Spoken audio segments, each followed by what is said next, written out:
The following stream contains mature content and subject matter. Viewer discretion is advised. Chicago. Ask someone to picture the city, and they will have trouble coming up with a concise description. When people think of New York City, they think of skyscrapers, subways, and muggers. When they think of Los Angeles, they think of sun, smog, and traffic. When they think of Detroit, they think of cars, factories, and decay. But for those of us that know, there's only one thing we think of when someone mentions Chicago: vampires. And tonight, we tell their story.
Good evening and welcome to McStabber Studios, Windy City After Dark. I am the storyteller, Shagan McStabber.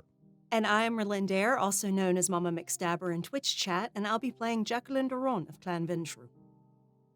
Hi, I'm Mischievous Red, and I'll be playing Isabella Caputo of Clan Toreador. Good evening, I am the Ivy Raven, and I play Genevieve Schutz of Clan Gangrel. I'm Urian, and I'm playing Roscoe Akers, Clan Tremere. I'm Gavin. I play Lamar Cade of Clan La Sombra. And first of all, welcome back, Lamar. Good to see you back at the table with us. Nicholas is out tonight. I guess the events at the Madams kind of hit him pretty fucking hard, actually. When we were last with this group of kindred, Jenny got to speak with Fiorenza and watch a werewolf eat steak. Roscoe got ejected out of his own chantry. Well, it's not his, but he was kicked from the chantry. Isabella and Nicholas had a good heart-to-heart about Izzy. Jackie went on a date with a bruja, which is interesting when you think about that. And then, of course, as she found out some very good news.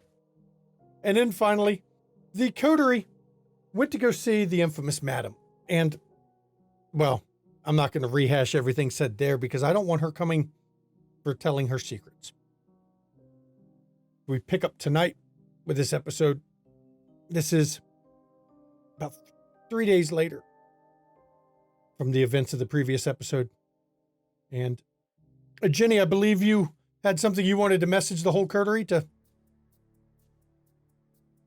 Yeah, Genevieve is going to send out a group text. Just says, if everyone's available, I have a potential business opportunity that involves screwing some anarchs. I'll be at the club. Jackie confirms she can meet. And so does Roscoe. Lamar will do the same, and he'll add his own text. By the way, saw some wild shit. Gotta tell you.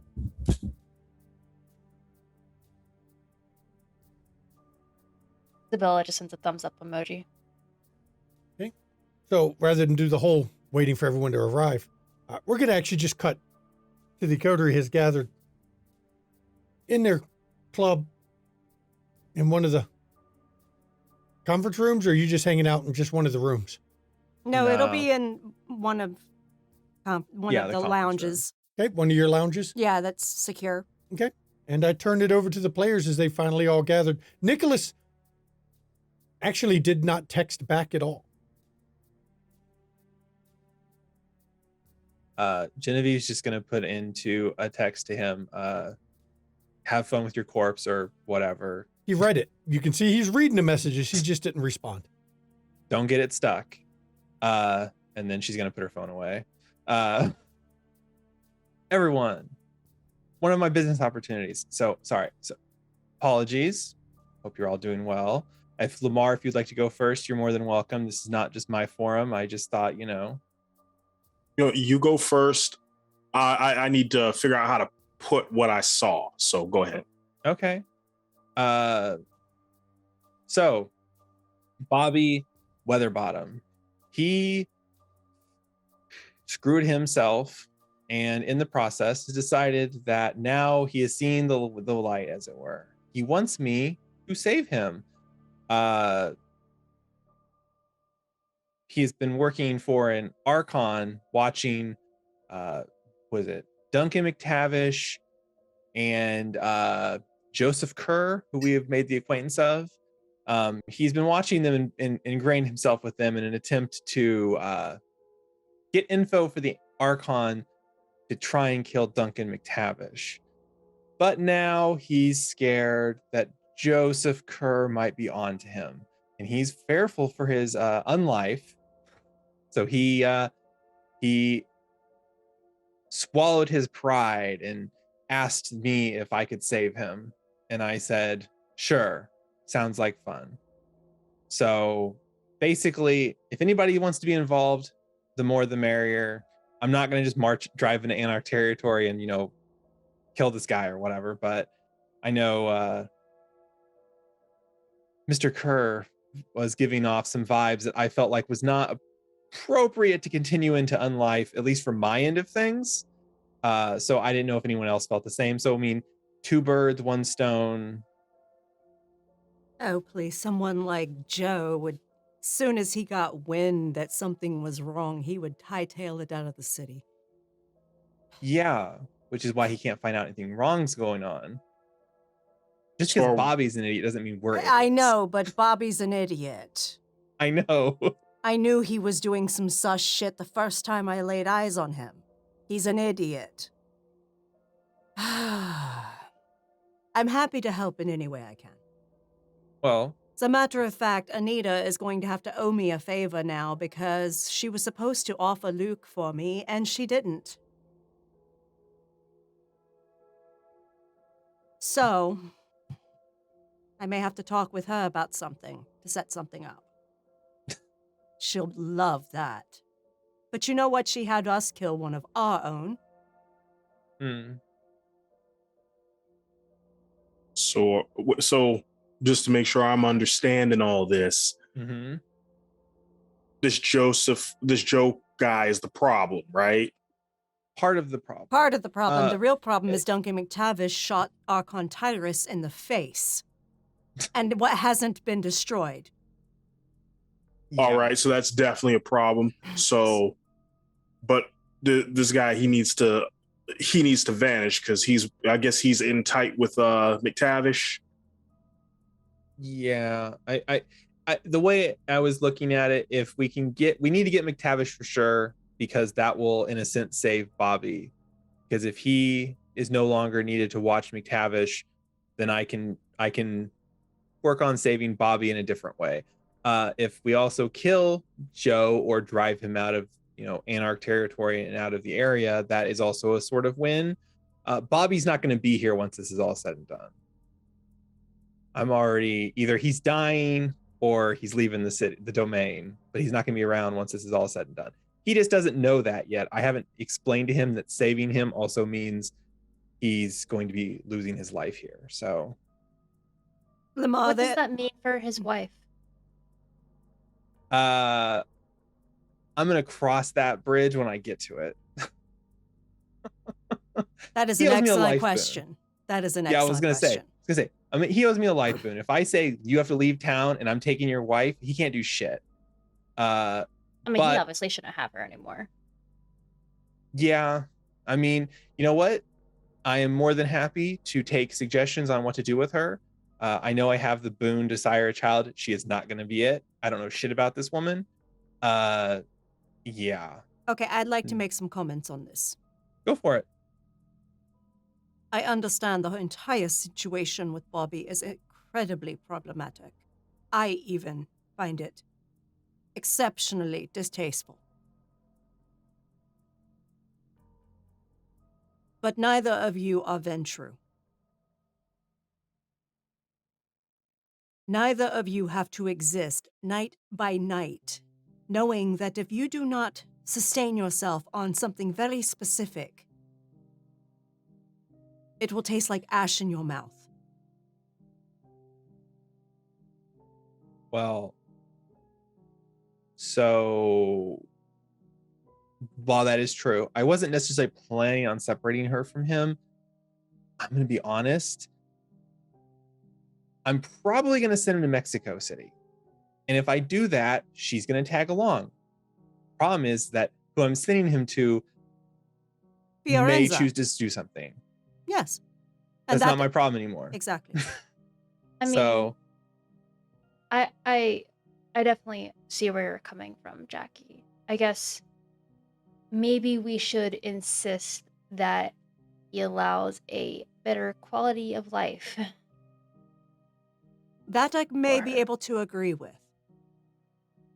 But outright removing her or destroying her would make existence near impossible for Bobby, period. And then he could never cash in that life boon. So, keep that in mind. I also strongly disagree with it. There have been numerous of my clan that I disagreed with their preferences. Hell, there was one, I'm not sad that he is gone, who could only feed from women who had been raped. What a dick. Yes. But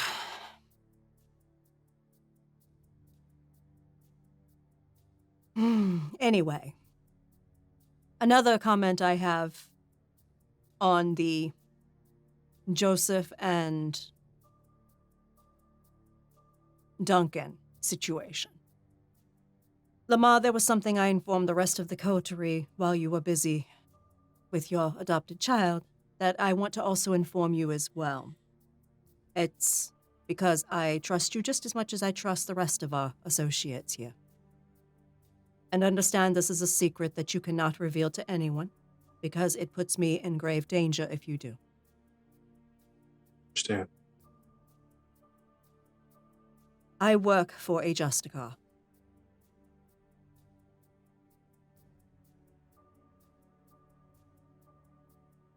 Okay, that actually makes a lot of shit real clear. I know details about Bobby's mission in the coterie that he is in with Duncan and Joe. He is there to get information to find out vulnerabilities for Duncan. Joe is not really a target, Joe is just inconvenient.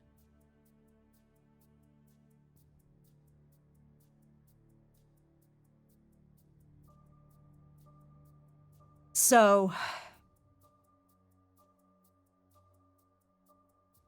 and well, I'll tell you all that the Archon he's under the thumb of is my contact for my Justicar.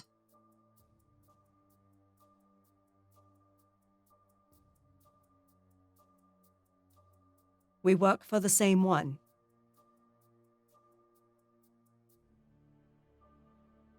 It's not Dread, is it? No, God damn it! I was hoping it was a cool one. no, it is Don Nakata. Clan Malkavian. The one who she has ties to the Second Inquisition operations here. Oh, fuck it. Mm. She's been observing reports and making sure they're altered.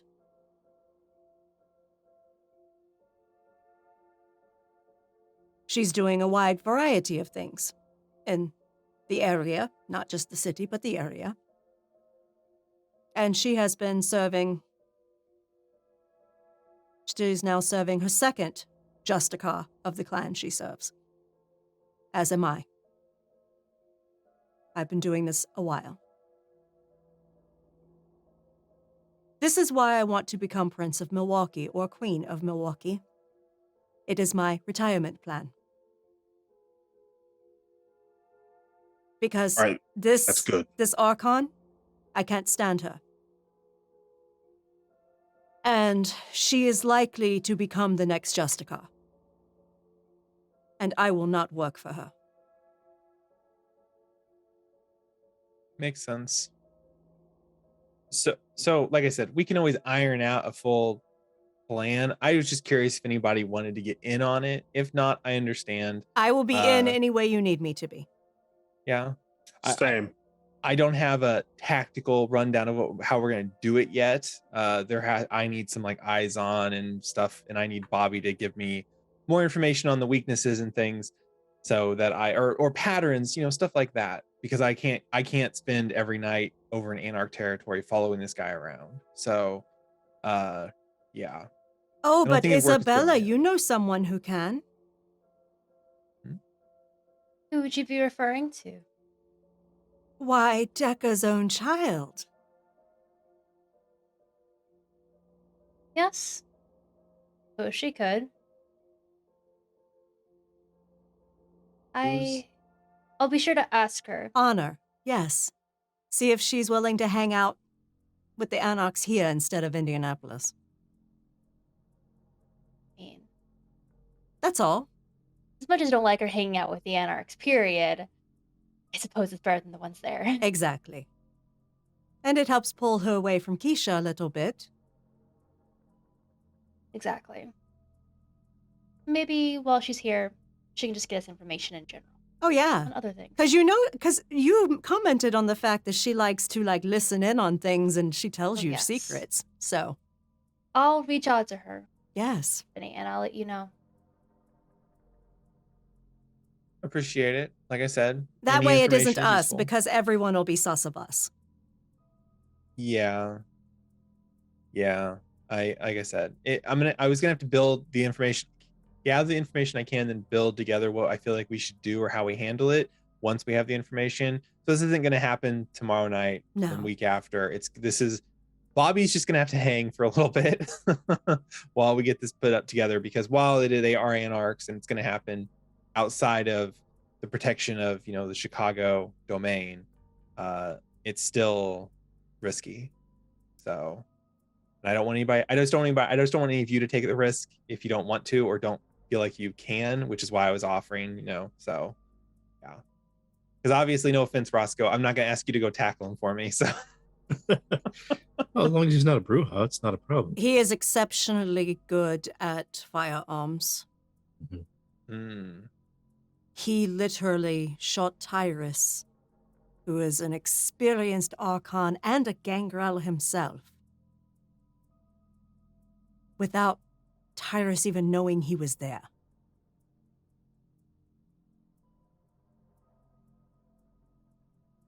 Shame he's an Anarch. Gangrel after my own heart.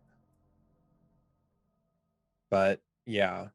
Anyway, I apologize for dominating the conversation. It's okay. This was good information. You're the one that called the meeting together, Jenny. I know I did. But then Lamar was like, I've got big news.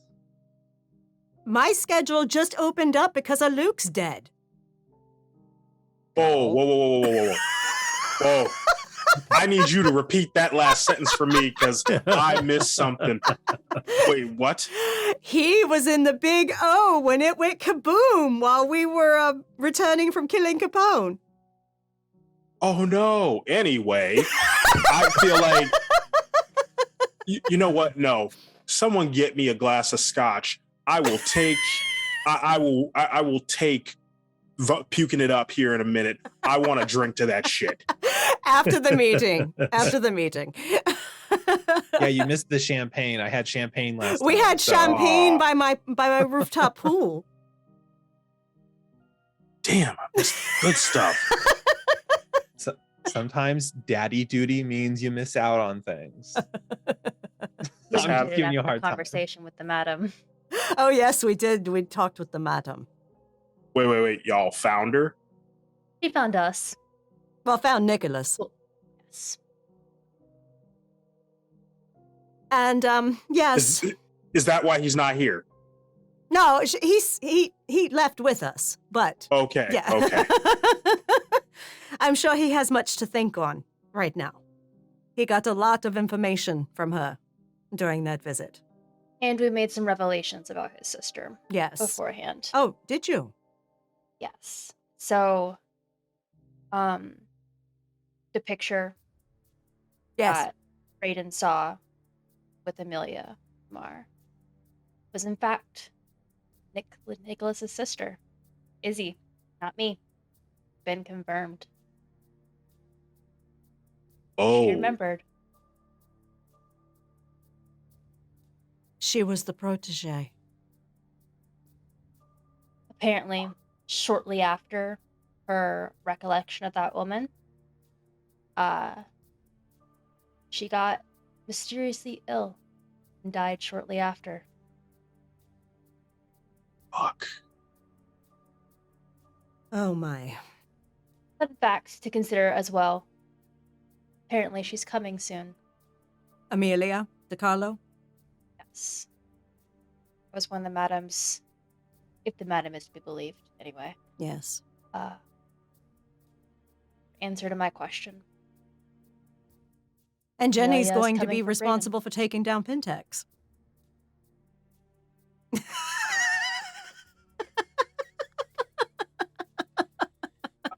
I love how all of this. This is. Oh, where do we start? This is such a target-rich environment. Yeah. Is your information just as good, Lamar?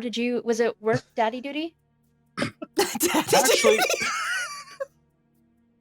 you don't see when you say it like that, you make it sound like I had kids and left the group and and just like stop talking to everybody. But no, I did see something just strange happen. I had to tell you guys about it because when Celia and I are we're watching this and we're both kind of like just what the fuck is happening here, and before we knew it was over.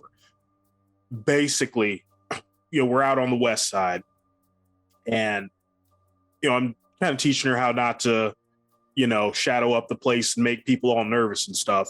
And so we see a fight, and it's a rumble between, I swear it was at least two of us. They're going back and, they're going at each other, but one of the sides has some, just some regular kind on. And it's like a 1-on-5. And I'm thinking this one guy is about to get stomped in the next Wednesday, and he proceeds to murk the entire, 4 out of the 5 guys on the other side of the team. And he almost got the 5th one, but the 5th one, I guess, figured out that maybe he was a little bit overmatched. He didn't bring enough people and got the hell out of there promptly. Only for, Captain Billy Badass, whoever he was, to disappear right after. Now, had it been me, I might have jumped in and, at least offer the guy some help, but clearly he didn't need it. He was on his shit. And I tell you that because it's strange because, the kind, they were ghouls. They had to be, because they're moving faster than regular humans should move. And one of the guys was using a couple of really wicked looking knives, moving fast as all get out. I mean, had anybody had their camera out at the time, Masquerade breach everywhere. But yeah, he had 4 guys with him, and then the other guy Yeah, like, I mean, he was, he hit some, I swear, from where we must have been like 50 feet away, and I heard someone's chest cave in. The two that survived, what did they look like? Did you get a look at them? So yeah, the two that survived, one, they were both kindred. One, maybe, I mean, he looked Middle Eastern. That's best I could say. Looked Middle Eastern, and he was the one that brought the backup.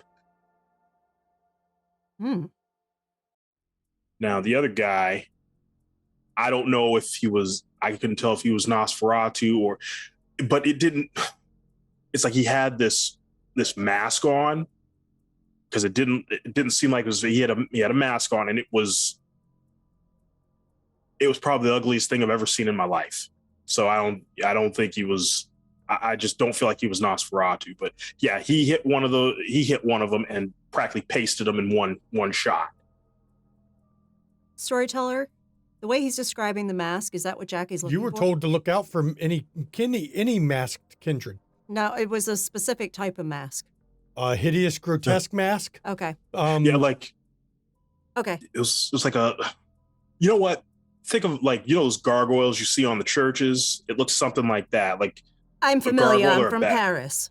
There you go. So yes. Okay. Holy hell. Okay. So that is important for me. Cedric has me keeping my ears to the ground for signs of Nosferatu wearing hideous masks. It was a Nosferatu.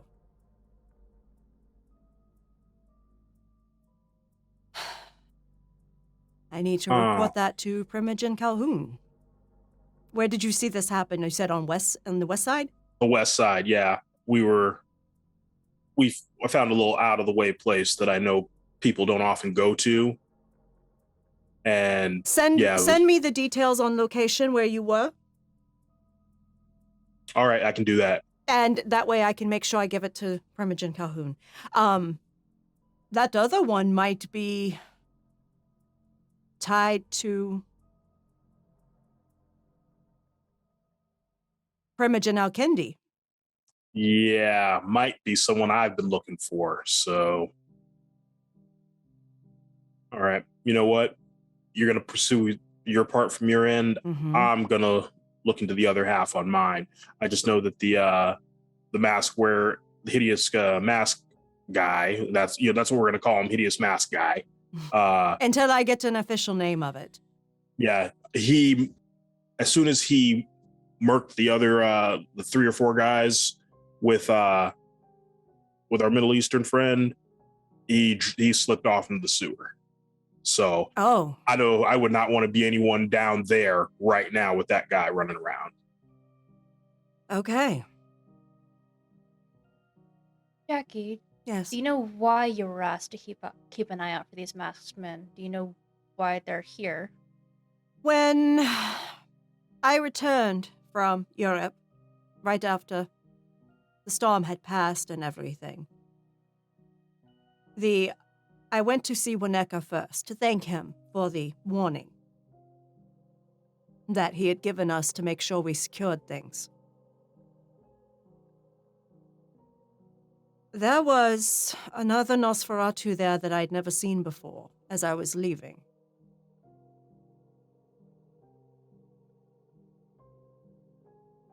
Didn't recognize him at all.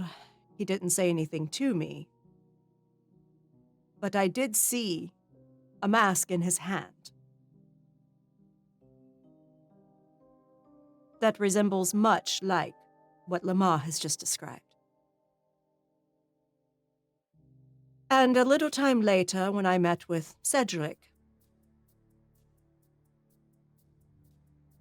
after the revelation, Roscoe, that you and Nicholas had, he told me about it. About this kindred coming from Europe with bad news about these masked Nosferatu. and if I heard anything about them or saw them anywhere, to let him know.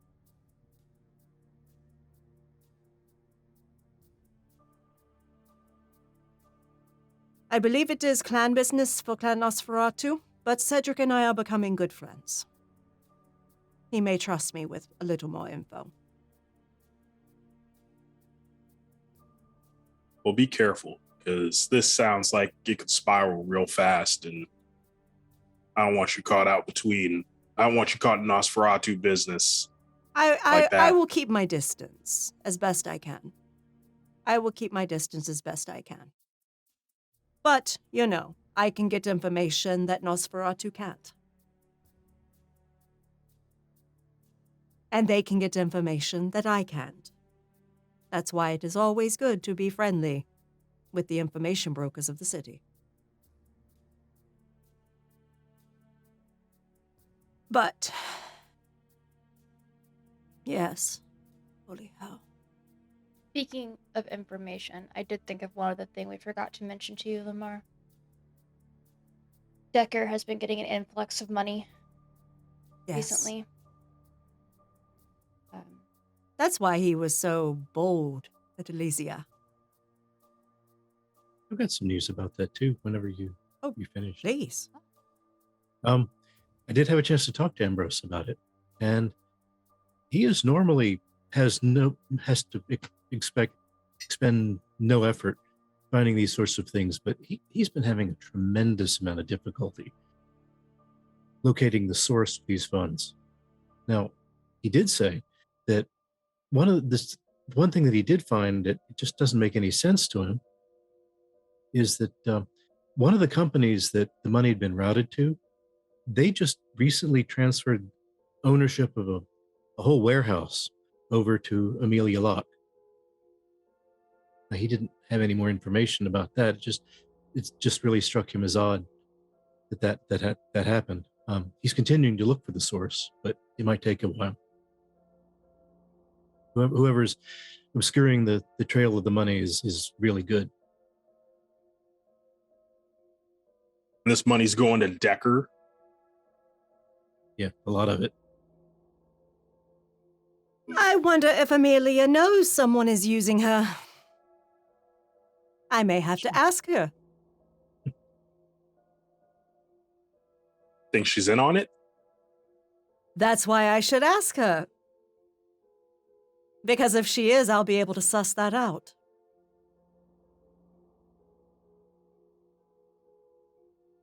Even if she's not in on directly what the purposes are, has to know something. Exactly.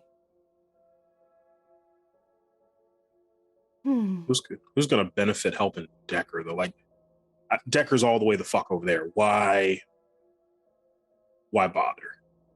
I mean, he is all the way the fuck over there, but he's intending to use his newfound resources to try and unseat Jackson. Yes. We have ascertained, that between Capone having money in his safe, which was a significant amount of money, and now Decker getting an influx of money, Decker's never had money. Never. Okay. Everything he had probably was from his sire. It wasn't his own. And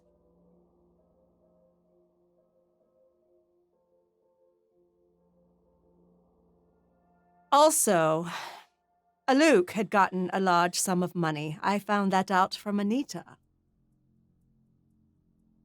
So, Aluk had his bound girlfriend, Alexa, not kill Al Capone and protect him. Al Capone just recently started resurfacing and starting up shit in Southside to cause destabilization. And when I incited war between Loden and Capone, and that started to go tits up, now someone's deflecting funds to Decker. This is someone trying to go for Praxis of Chicago. And I don't think it's Decker. I think they're using him. Just like I don't think it was Al Capone. I don't believe it was a Luke. They are pawns in this game. So were the Anarchs that were sent from Gary to back up Al Capone. Pawns in this game. It likely, I swear, if Ambrose can get it tracked further, please let me know, because I swear it's going to lead to Gary. Oh, absolutely. I'll Because let you know. whoever got those Anarchs to come had to be there personally to sway them.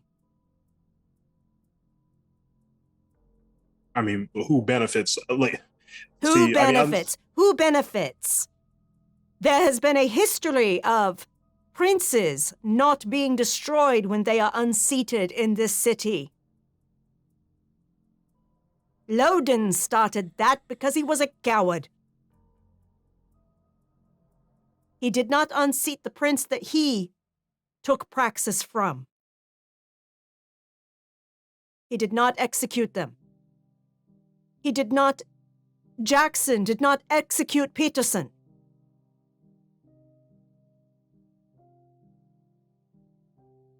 Peterson hasn't been seen since he got dethroned. Oh. Well, I mean, there's a suspect there, but wouldn't whoever, I mean, even if you say you unseat Jackson, you still have to get everyone on the council to agree to you, right? Exactly. And using Al Capone was that linchpin, because if Al Capone came forward, the Primogen would be so pissed because it was the Primogen that wanted Jackson to destroy Al Capone. That is why I say this is a ploy for the throne.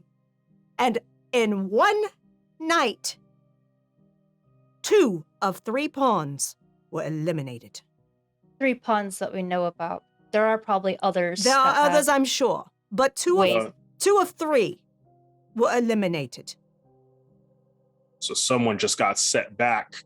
Yes. Someone just ate 2 big setbacks. Yes. And they may have, so, I mean, anyone who's smart enough to do this is not going to pin all their hopes on, well, those Decker. 3 idiots. Right.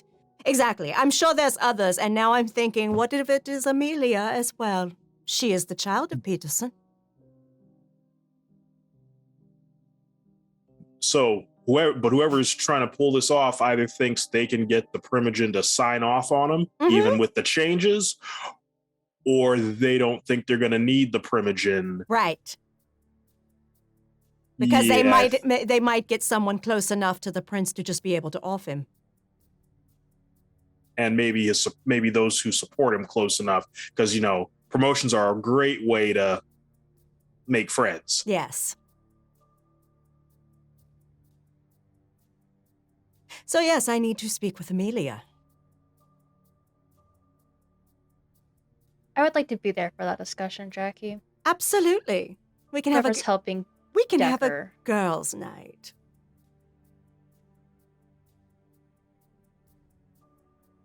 Oh, and Lamar, just to catch you up on just a little tidbit. I got booted out of the Chantry. When you say booted out of the Chantry,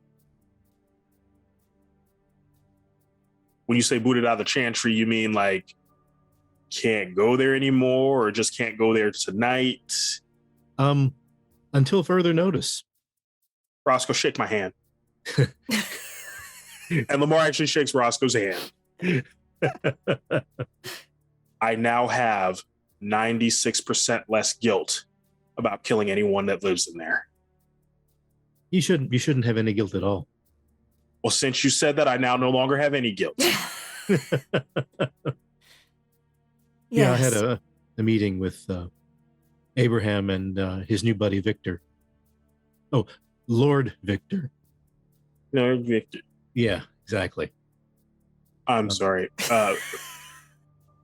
So did they just tell you to leave and not, did they invite you to leave and not come back, or did they try to press you on who again?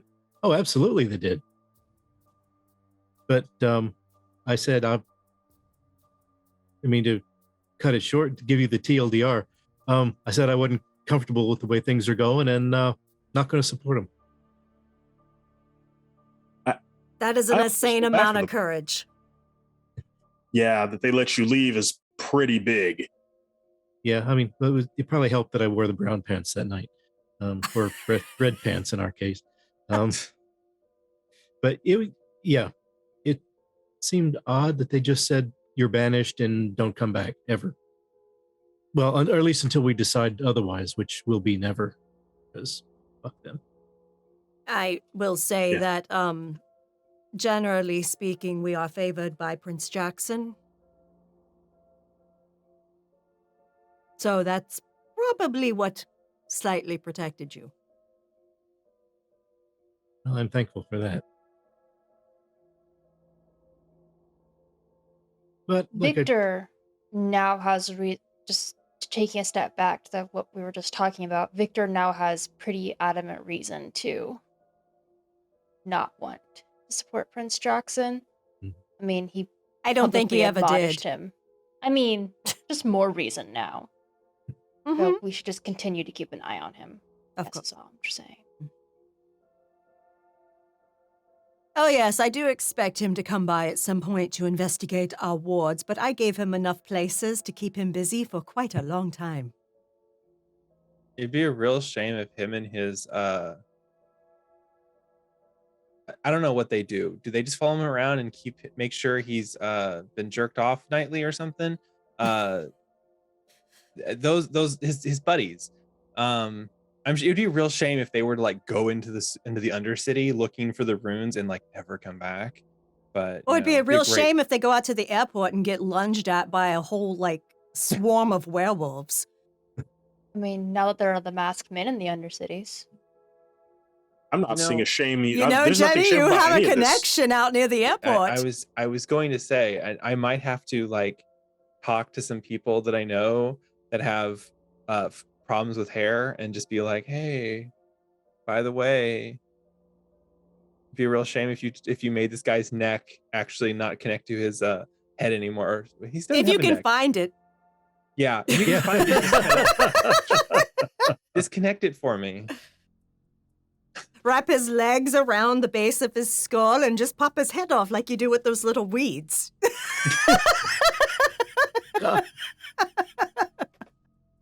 I've never seen any of these weeds before, but now I am intrigued.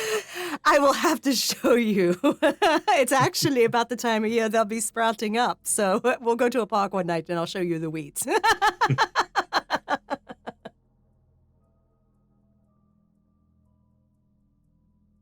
Wow, man! I take a couple of nights off, and y'all are out here making moves. I absolutely love it. Yes.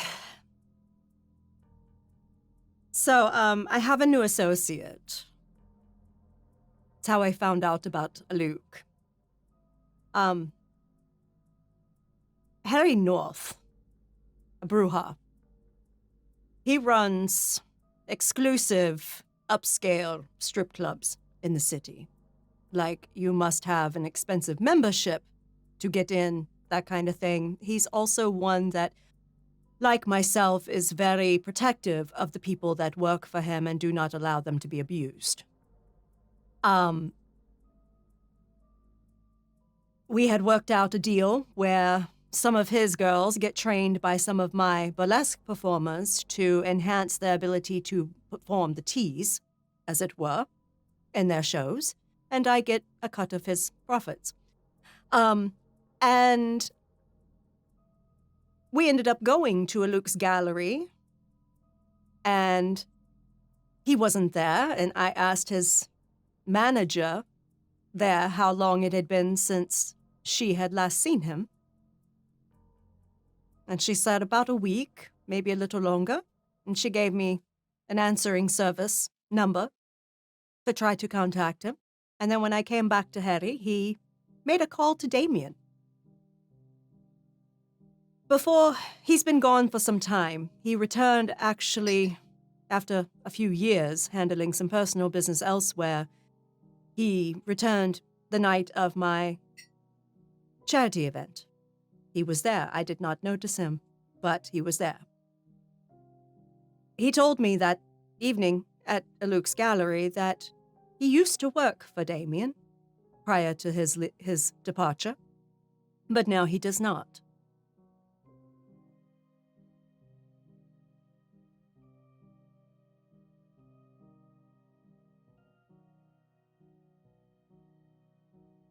But that is someone that can also have a little bit of sway with Damien if we need it. You get a good vibe from him, or I do actually. He is honestly a genteel sort. we're still talking about a Bruja, right? I know. It's shocking, but I've met a few in my time. Holy shit. Yes. He is very passionate, but he is a gentleman.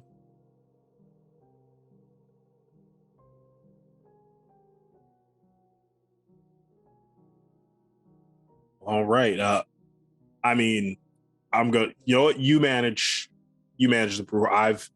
I managed the Bruja for a little bit, and I was like, you know what? I think I'm just going to leave that to professionals. Call in the evening. Well, this one is a full-grown man, so he acts like such. So, yes.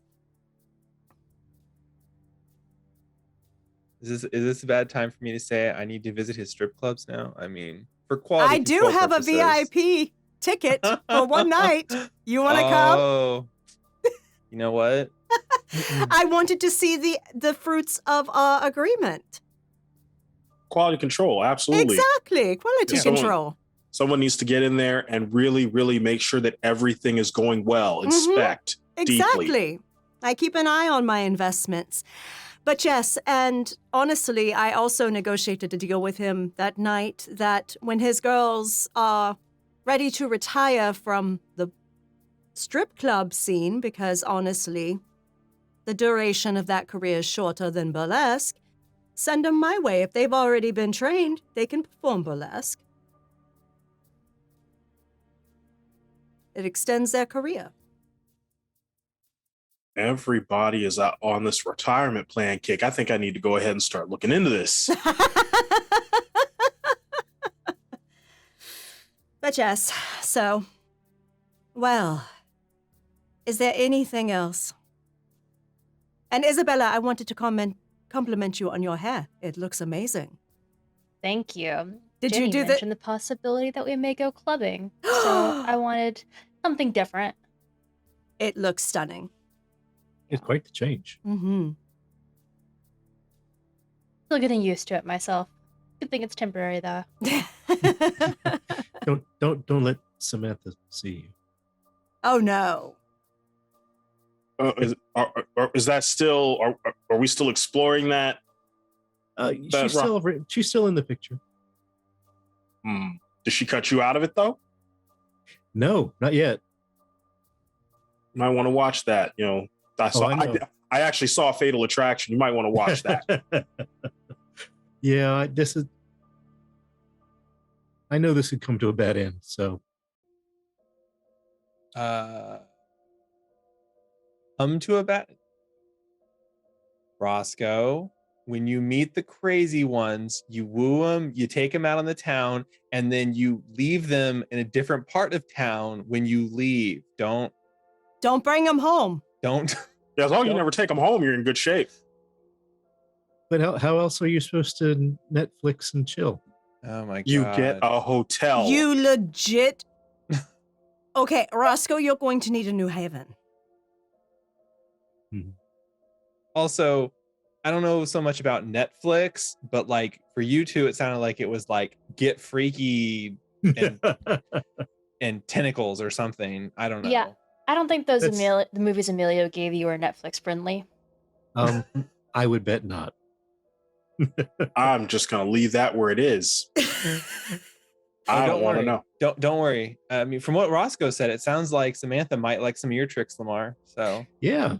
Or maybe actually, I think Roscoe said he would like those tricks too. I would like to be able to do those tricks. No, I thought you said you wanted them done to you. I did not. Oh, okay. Okay. Lamar, how about I go get you that scotch? You want to come? Yes, let's get that scotch. And as the group breaks up, Ross, here's something you wanted to do once you get out of the club. Yeah, I just wanted to see if I'm somebody's got a tail on me. Yep, 'Cause it's going to be resolve all specs. Okay, because Don't forget your extra die for your power bonus. Because I'm sure that my new best friend Victor, is just wanting to know where I am and what I'm doing, and if I'm running to see. Yep, it's resolve all specs. See, with a bonus die, because blood potency. Only level 2 blood potency. Not that cool level 3 shit going on in this coterie now, but I'm not working right. I don't know. Is it working tonight? Let's find out. Works on my end. You got to select your ability first. Select a discipline first, then drag the die. Oh, okay. It doesn't want to work right when you do it the other direction. Okay. Yep. Because of course not. It's got to be finicky. Don't just let you pick 2 and hit the button. Here we go. Let's see what you got. Wow. An impressive 1 success on 8 dice. Why did Thank you for your it plus your sacrifice. extra? 9 dice total, technically. 1 success on 9 dice. That is impressive, Roscoe. But 3 when you willpowered, so you come up with 4 successes. There is a residual of blood sorcery on you. But with that kind of a roll, you don't know what it was. Okay. Something blood sorcery related was targeting you at one point. Very recently. Yep. Okay. So as this coterie splits up to go their separate ways, this is where we're going to go to break because it's a perfect time with a break in the scenes. So please, everyone enjoy the break. We will see you in 10 minutes.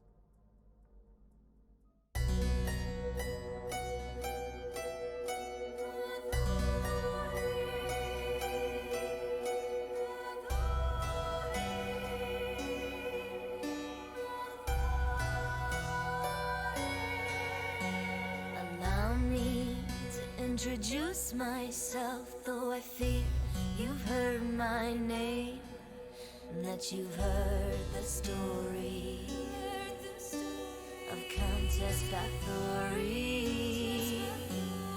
History is told by the victors, heroic warriors, and mad kings. Will you hear my story from the lips of Bathory? They call me blood-sucking demon, queen of hell, sadistic killer, a monster tale, bathing in the blood of virgins, beautiful, drinking the blood of virgins, beautiful, the blood countess. Who is she really? Who is she really? Blood countess. Who is she really? Isabella Caputo.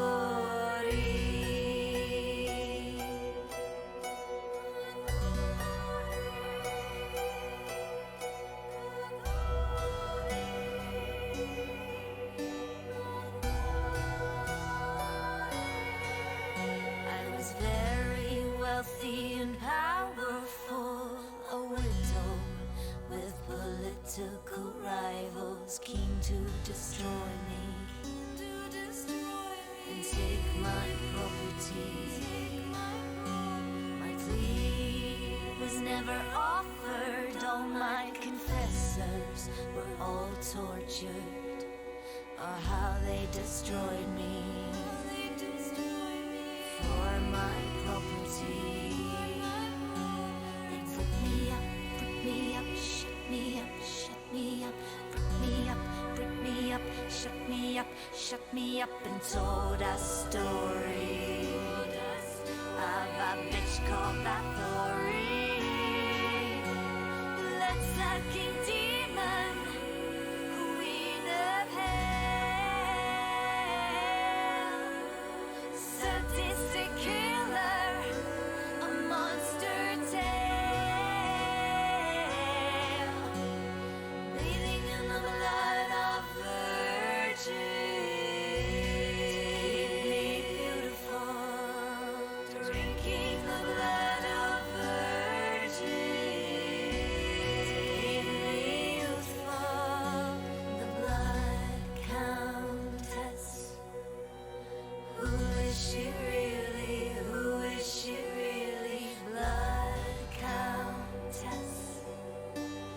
Who is she really? Isabella Bathory.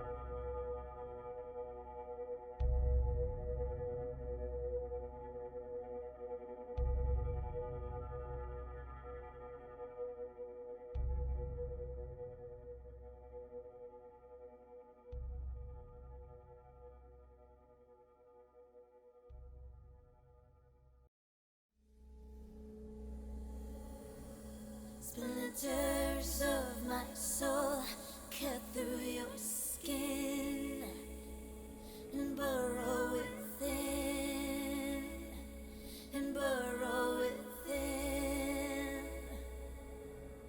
Splinters of my soul cut through your skin and burrow within, and burrow within. Splinters of my soul cut through your skin and burrow within, and burrow within.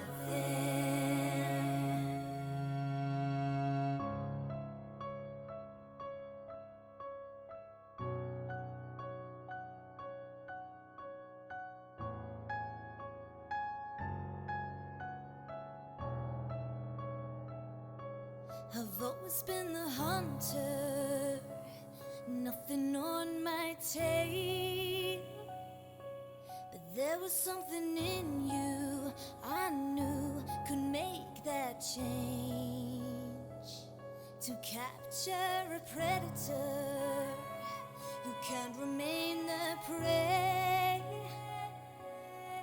You have to become an equal in every way. So look in the mirror and tell me, who do you see? Is it still you? Or is it me? Become the beast. We don't have to hide. Do I terrify you? Or do you feel alive? Do you feel the hunger? Does it howl inside?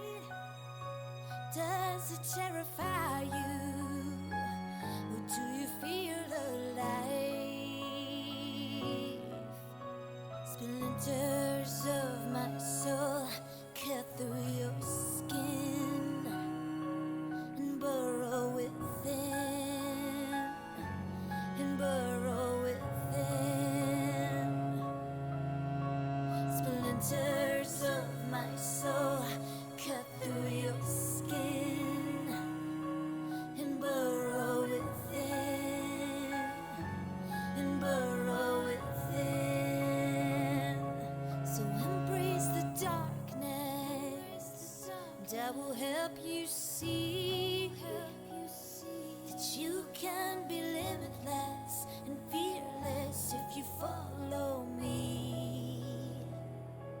We are the lions in the world of lies. We are the predators, the hunters, the hunters, the hunters. Become the beast. We don't have to hide. Do I terrify you? Do you feel alive? Do you feel the hunger? Does it howl inside? Does it terrify you? Or do you feel alive?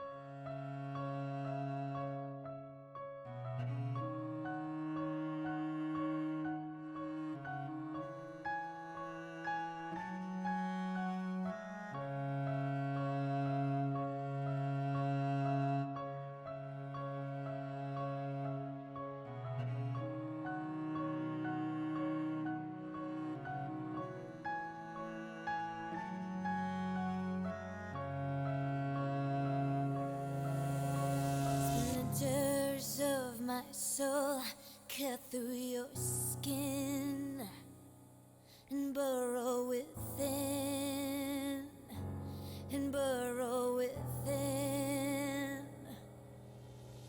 Splinters of my soul cut through your skin and burrow within, and burrow within.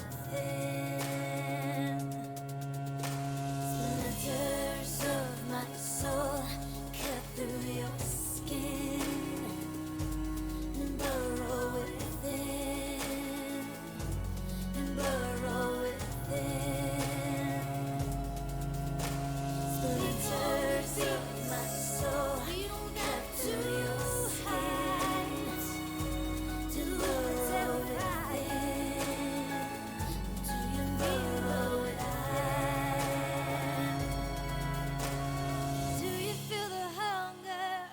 Does it howl inside? Does it terrify you? Or do you feel alive?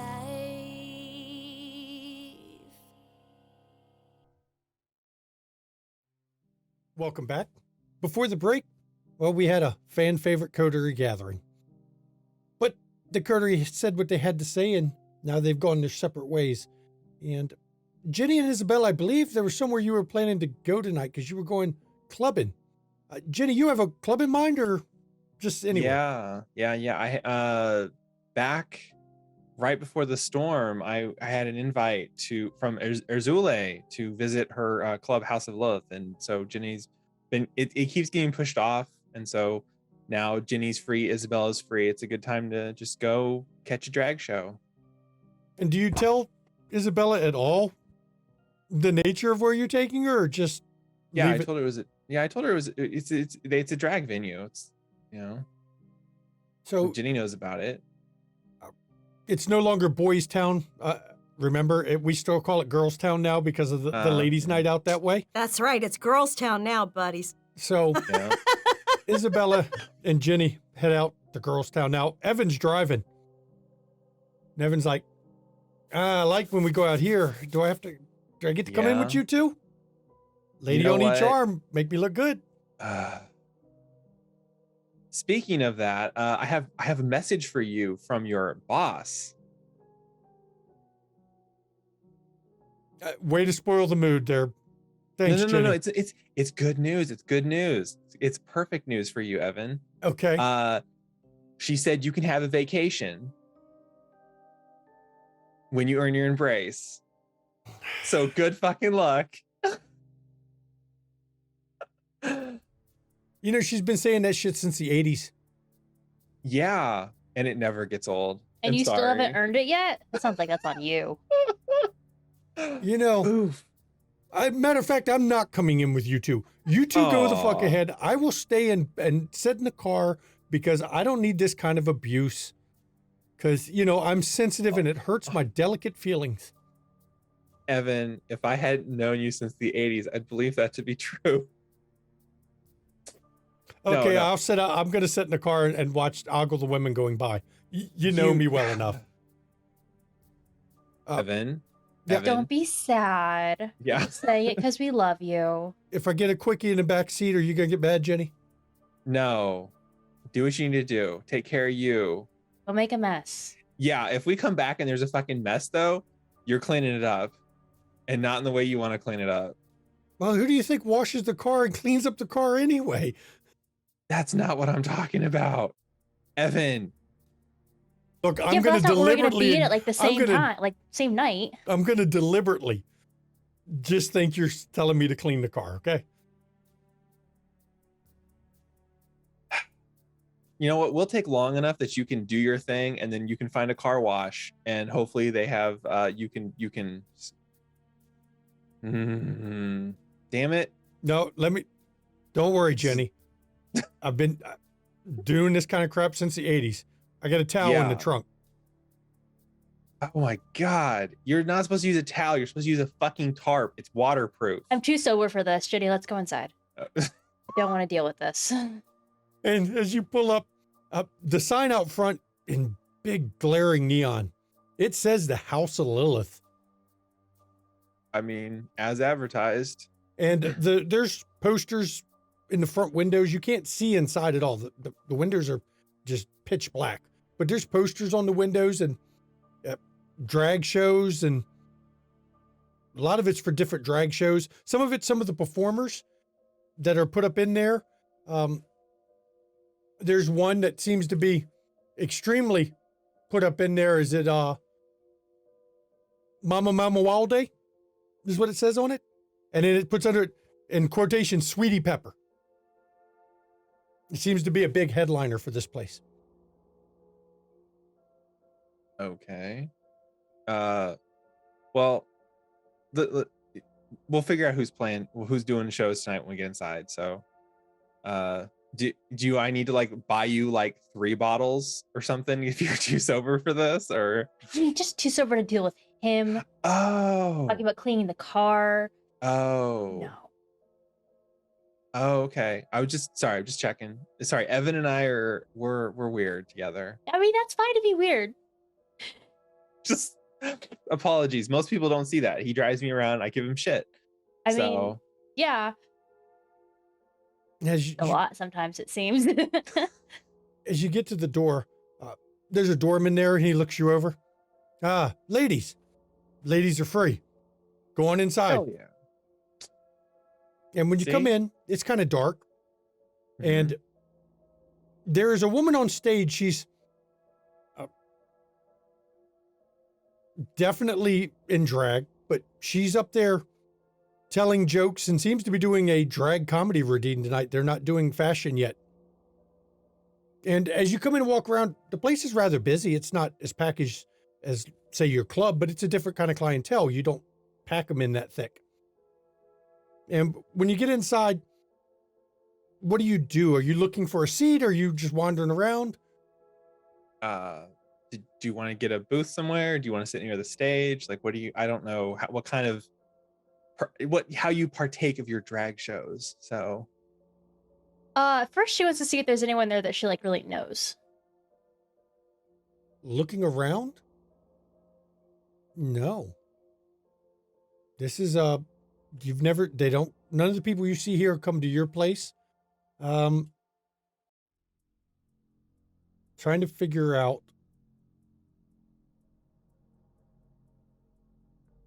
No, you don't see anything. Jenny, you don't feel danger, but there's a lot of very weak beast in this room. okay. It's the only way I can describe. You get the feeling there's a number of predators in the room, but not I wouldn't call them high on the food chain predators. You just get pieces and feelings of your sense of the beast as you're moving through. That's fair. Let's sit by the stage. I love having a good look at the fashion. Okay. So we're gonna try and find a seat as close to the stage as we can. So usually there's like tables and stuff. Oh, there's.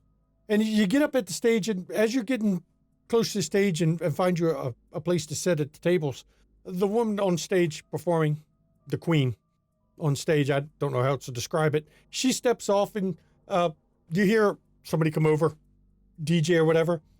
Just everybody put your hands together. Put your hands together for Miss Fabulous. Come on, everybody, clap it up. Give it about 10 more minutes and we're going to start our show. Tonight is the drag review where we're going to have, well, all the audience out there gets to vote on who is the most fashionable queen of the night. Wow. And as you're sitting there for a few minutes, you see a woman making her way towards you. Now, Isabella, you've not met her, though you've seen her in various Elysias. Jenny, you have met her. Urzule is making her way towards you. And you caught her as she got up from a table with a man that, to be fair, is not very good looking. Actually, he's a Nosferatu, and he's not hiding what he is in the corner. He's wearing an actual pinstripe suit with a hat on, but he is obviously Nosferatu. Does he look like the Keeper of Elysia? As she gets up and walks towards you. I mean, so does Nos look like the Keeper of Elysia, or look like? Yes, Zadzi. Okay, so it is the Keeper of Elysia. Okay, perfect, cool. Just curious. The fact he's not, it is the Keeper, and the fact he is not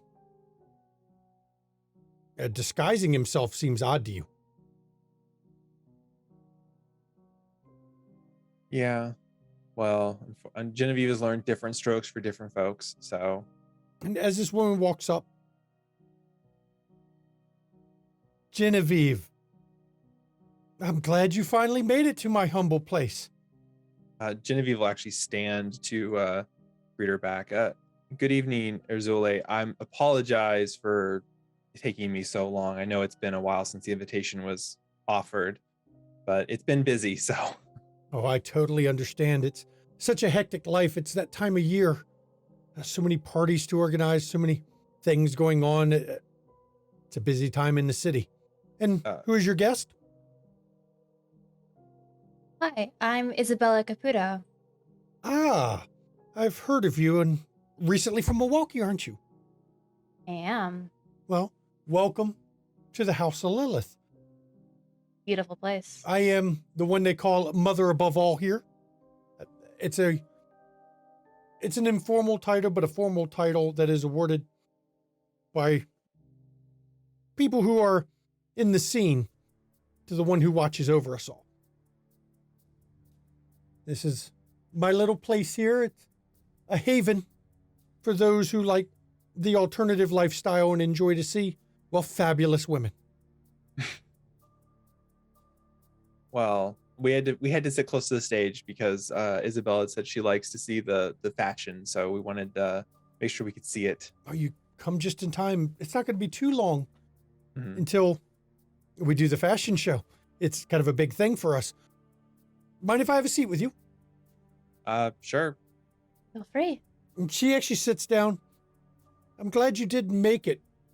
There's something about you, Jenny, that I don't know. A familiarness to you that I don't understand. I'm sorry. I don't mean to laugh at the comment. It's just I'm not really sure. I don't think we've crossed paths as far as I know until recently. So No, I don't think we have either, but just curious. I know it's going to seem like a strange question to ask you. And I know, well, it's either going to seem strange or you'll completely understand. You can pick one. Do you maintain a garden? not in a long time.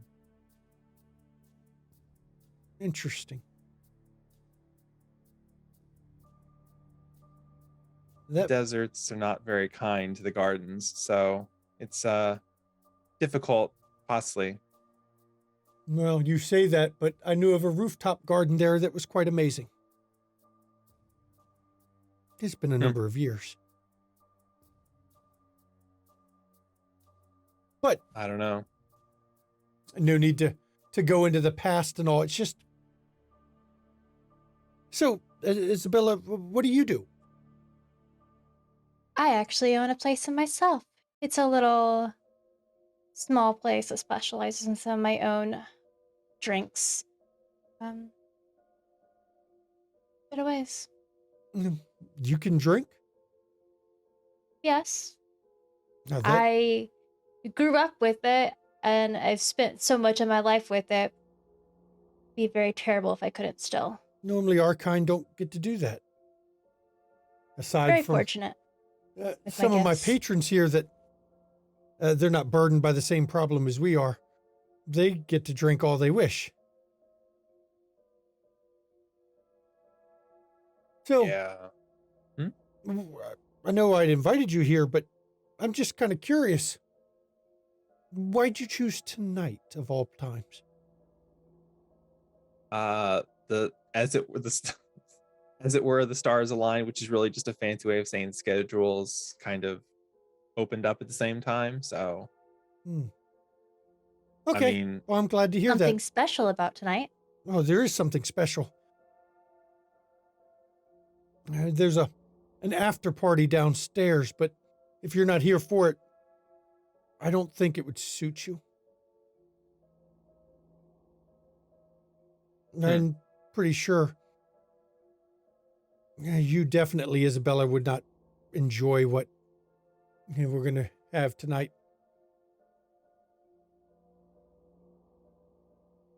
Don't be so sure.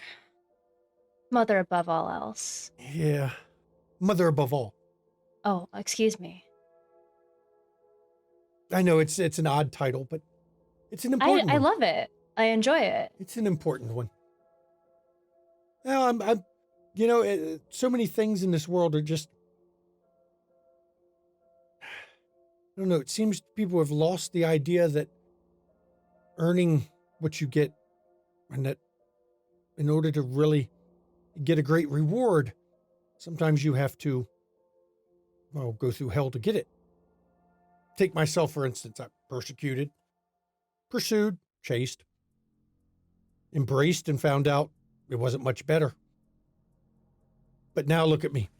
I've got a man who loves me, and she actually points her arms towards Adzi's in the corner. Great little house here. Lots of friends, and she says it loud, and people bang their drinks on the table. Saying you have to go through hell to get rewarded is kind of funny, but it's not necessarily untrue. I mean, we all have, no offense here between us ladies, it's not like we all probably had the best opportunities or whatever coming into our present existences. So maybe I'm speaking out of line. I don't know. Yeah. Scraping by in a desert was not necessarily fun. So Mine's the normal thing. I was born one way. It wasn't what I should have been. And people don't accept that. I think regardless of our origins, women who can create anything like this for themselves, something Women, worth admiring. women are the creators. Never forget that. The power of creation was always in women's hands. That's actually an important lesson to learn in life. Or on life, if you might say. Important never to forget as well. Yes. So, Jenny,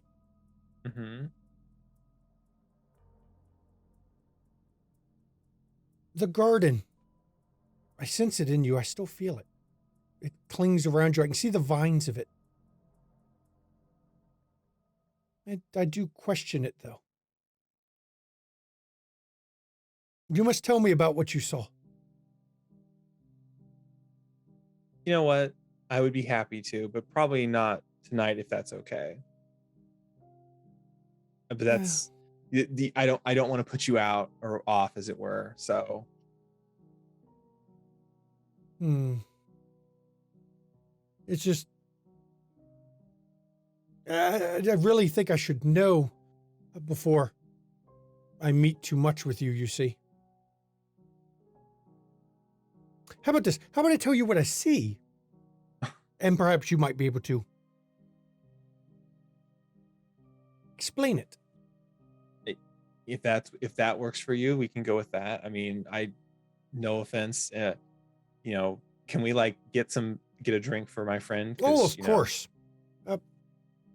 She waves her hand like this, and you see a man come scurrying over. And when he comes over to the table, he doesn't look her in the eye. Mother, what would you like, Isabella? It's on the house. Name it. Would you like him? Are there any specialties that you have here? We have several around here. Yeah.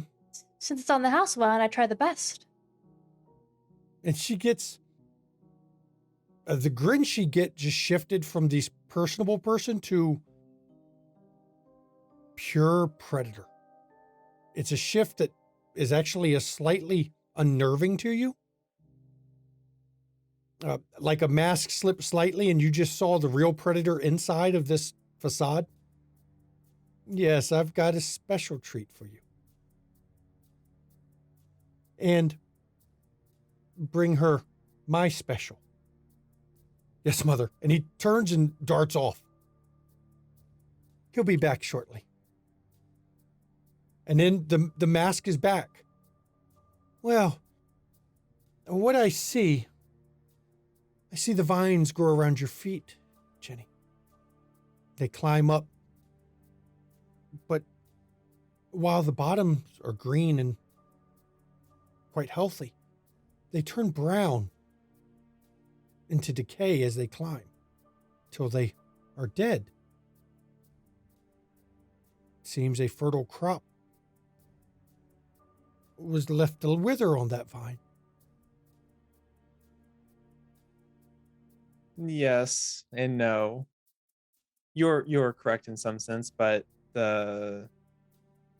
when I said we have to go through hell, we don't always get our own choices and stuff. I didn't have a choice in that one way or the other. So of course it withered, as it were. If you ever wish to replant your garden, all you have to do is ask.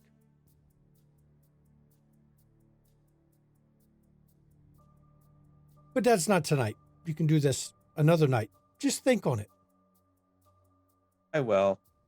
Isabella, this guy is already running back. And he's actually got, it's a gold cup filled with some sort of liquid. And when he brings it and lays it in front of you, it is a gold cup full of a red liquid.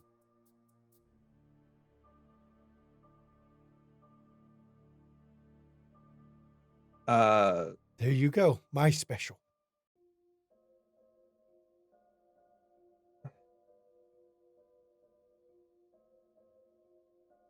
Feel free, drink up. Don't laugh. Jenny Break needs me. to bloodhound that stuff. I know that's No Yeah. table that's talk. fine. Genevieve is going to actually stick her finger in it real fast and then stick her finger in her mouth. So Okay. sorry, she's like talking around her finger like, sorry for being rude. She wants to use bloodhound on it because she wants to see what it is, Okay, resolve So- awareness. because if it's actual alcohol, she's gonna end up puking probably soon. Just tasting it on your tongue will not make you throw up. You don't like the taste of it, but you did not swallow or drink it. So just touching it to your tip of your tongue, that don't make you have to roll to consume.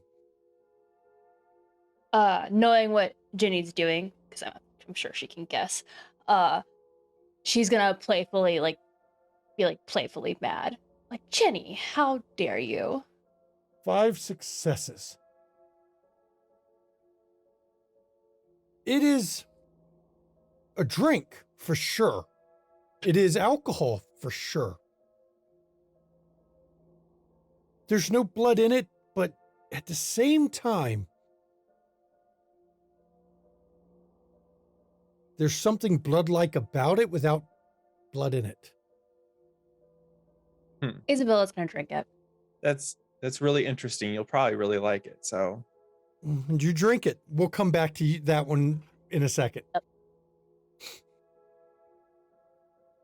So, the fashion show is starting, and it actually starts. And as this show goes on, Urzule's commenting on the outfits. Isabella,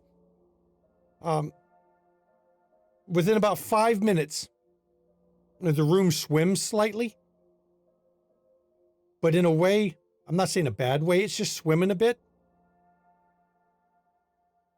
If you didn't know any better, you start to feel drunk.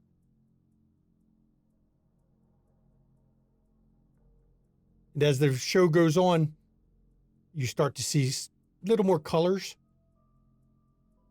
The music sounds and feels more vibrant. All your nerves seem to be on edge. The bass thump, you can feel it ripple against your skin. It's almost like heightened senses on overload for touch and sensation with some odd hallucinations. Now, Jenny, as you're watching, you see Isabella's eyes dilate and her eyes start to kind of roam around and her body sway even more and more to the music. And Azule leans close to you, Jenny, and goes, I see my specialty is kicked in a bit. you're lucky she likes to have fun. So Oh, she will have a lot of fun tonight, trust me. is just her, or am I included in this? If you would 'Cause like if to drink some, you can. Oh, no thanks. I don't want to make a mess. Suit yourself. And Isabella, it is kicking in. And you've gone from seeing things to a heightened sense of sensation to the sensation. You end up with a mix. If you touch your own skin, it hurts a little, but it kind of feels exciting. Every sensation that touches you is a mix of pleasure and pain. More pleasure than the pain part, but it's an odd thing to be hit with. And the show is amazing. She's got some amazing performers. Now, I don't know how Jenny's reacting to Isabella. Obviously, it's progressed. Actually, Isabella, if you wish to resist anything, you can roll a willpower check. Just hit the willpower. You can do it by hitting frenzy on your character sheet. So you can do a willpower roll. You can't use willpower on top of that. 3 successes is not enough. You start caressing the side of your face, your arms, just for the sensation. Because Kindred can feel, but it's a lot deadened senses in a lot of ways. Yours are not. You have not felt this, your nerve endings like this since you were embraced. He's coherent enough to recognize that, like, shit's okay. But you know this is not natural. She's probably going to, like, almost, like, put her arms around Ginny for, like, support and to, like, make sure she doesn't, like, get separated, get lost, like, make it as easy as she can for shit to not get worse. Now, Genevieve, I have to go and circulate around still, but keep an eye on her. Make sure she does not do anything she will regret. She will enjoy, for about another hour, the experience. But the first time is always the hardest to control. So just keep an eye on her. Make sure she does not get in trouble. I would hate to have a woman get in trouble in my place. I'll I'll watch over. I'll make sure we take in the show. We enjoy the sights and sounds. We're not gonna. Nothing bad will happen. So Very good. And you see Urzule get up and start circulating the crowd. And as she's circulating the crowd, she's real popular. Real popular. Everyone seems to love her. But the one thing you notice is that all the wait staff are male. None of them look any of the women in the eyes. And whenever Urzule gets the attention of one, even though they're not looking in her eyes, they respond quickly, and there's a very subservient feel to them. Isabella, it lasts about an hour before you start feeling it drift down on you. Genevieve is going to, during the course of the hour, if they decide to stay there the whole time, she's going to every once in a while ask Isabella if she wants to leave or if she wants to stay. So I'll leave that up to Isabella, whether she wanted to feel the cool air on her skin for once and, forever.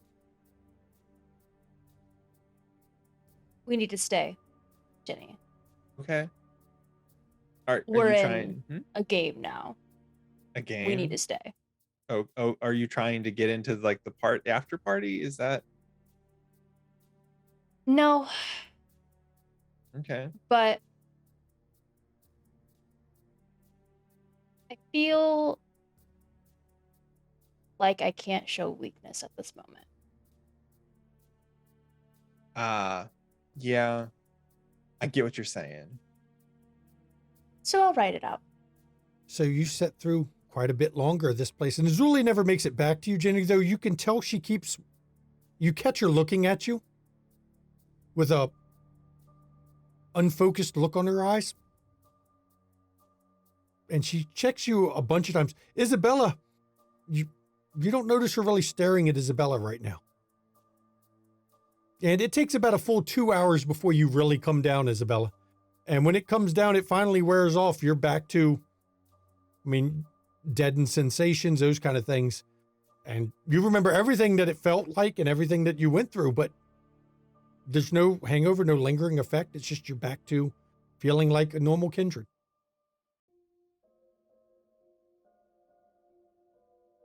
Feeling like yourself again? Do you want to leave? Do you want to leave?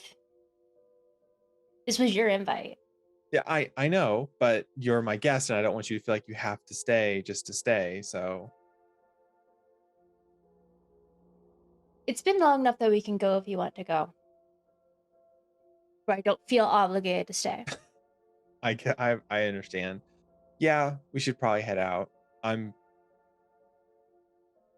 There's a conversation that I need to have with her, but I don't necessarily want to like bog you down with that tonight. So I can wait outside. No. She's obviously busy, and Genevieve kind of just,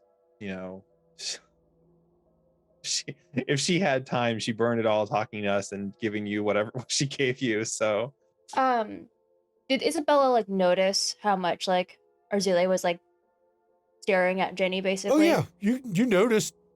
That was just another sensation to feel. I feel like she'll make time. Well, you know what? Would it make you feel better if I just go and set an appointment with her so she knows I'm going to come back? Or do you want to come back? I'm confused. I don't know if you were having fun or not, because I don't know what that was. I'll be honest. So I'm not really sure what that was either. Was it fun? Yes. Would I do it again? I don't know. But if you need to have a conversation with her, go have the conversation with her.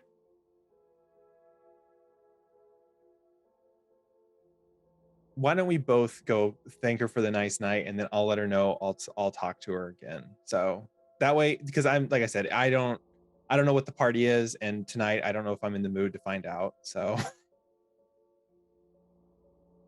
So as you go over to find her, you're leaving? I understand we're about to close up. Like I said, I have an after party to run. But yeah, I do hope you enjoyed yourself, Isabella. I did. Thank you so much for your generosity. Come back anytime. That special is always on the menu. I'll be sure to keep that in mind. Genevieve, Mm-hmm. you and I should definitely talk again soon. We will. I feel like when the whole, we'll have to schedule something, so that way we're schedule, because no offense, when you have to bounce around and stuff, it's difficult to have a conversation. So We will definitely have to talk again. I'm curious and have questions. And if you'd like to see the vine grow, we can talk about that as well. yeah, we'll figure it out. I'm not saying no, I'm not saying yes. It's been a while since I've picked up a hoe. Okay, hasn't been that long, but not She that gets kind a of hoe. grin. She goes, naughty, naughty. Well, I'm sure Adzi would love to watch. I bet he would. Oh man, you know what? We will talk again. So And she actually leans in this time and kisses you on both cheeks. Mother, watch over you. and you as well. And then she turns and starts circulating the crowd again as you go out. Now, when you go out, Evan is still in the car and he doesn't look happy. As the two of you get in the vehicle. Oh no. Genevieve is gonna like put her hands on Evan's shoulder from the backseat, like, oh no, Evan, why so dour? Turns out, trying to pick up women when you have a penis outside of a drag club like this in this part of town, let's just say it's odds are never in my favor. Evan, I'm so sorry. But you know what? Now you got plenty of time to go buy yourself a tarp. For the, yeah. You know what? Don't ruin my fucking seats. You know it buffs out. These are leather. Yes. We're gonna have a conversation later about leather and the properties of it involving your face if you run my seats. I get you. I hope you two had a good evening. It was Interesting. something. Yeah. And I will turn it over to you two if you want to have any talk, because Jenny still don't know what you were feeling there, Isabella, before we switch to the next scene. So what the hell's going on? Because you looked like you were. It was like watching the people that come in high and they're like tripping into the casino at times, and they're just like touching things. So were you that's high? basically what it was. What the fuck? It was almost like I was alive again. Really? Yeah. Huh. I have never heard of that trick before. Neither have I. Well, But you saw her face when she gave it to me. Yeah. She's using some of it for nefarious purposes, I'm sure.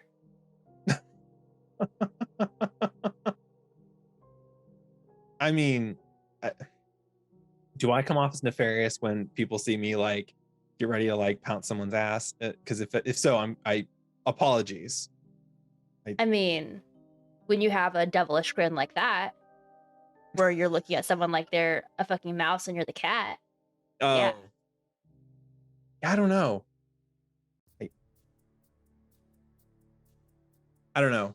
You and I will probably have to have a conversation about my past, because she's obviously talking. She's talking about things that like she shouldn't know. No one in Like the Chicago garden? should know. Yeah, all that kind of stuff. Care to explain a little bit? We can. If you know what, do you mind if we like go someplace else, not to a club or something? Like I'll take you back to Wherever. shit. You know what, Evan, drive us to the construction site. We can go there and talk in private. So, but yeah. Sure thing. And he actually heads over to the construction site, and he knows better than to say anything other than he'll sit in the car. Yep. Because he knows you don't really talk about much of your past in front of him. Never have.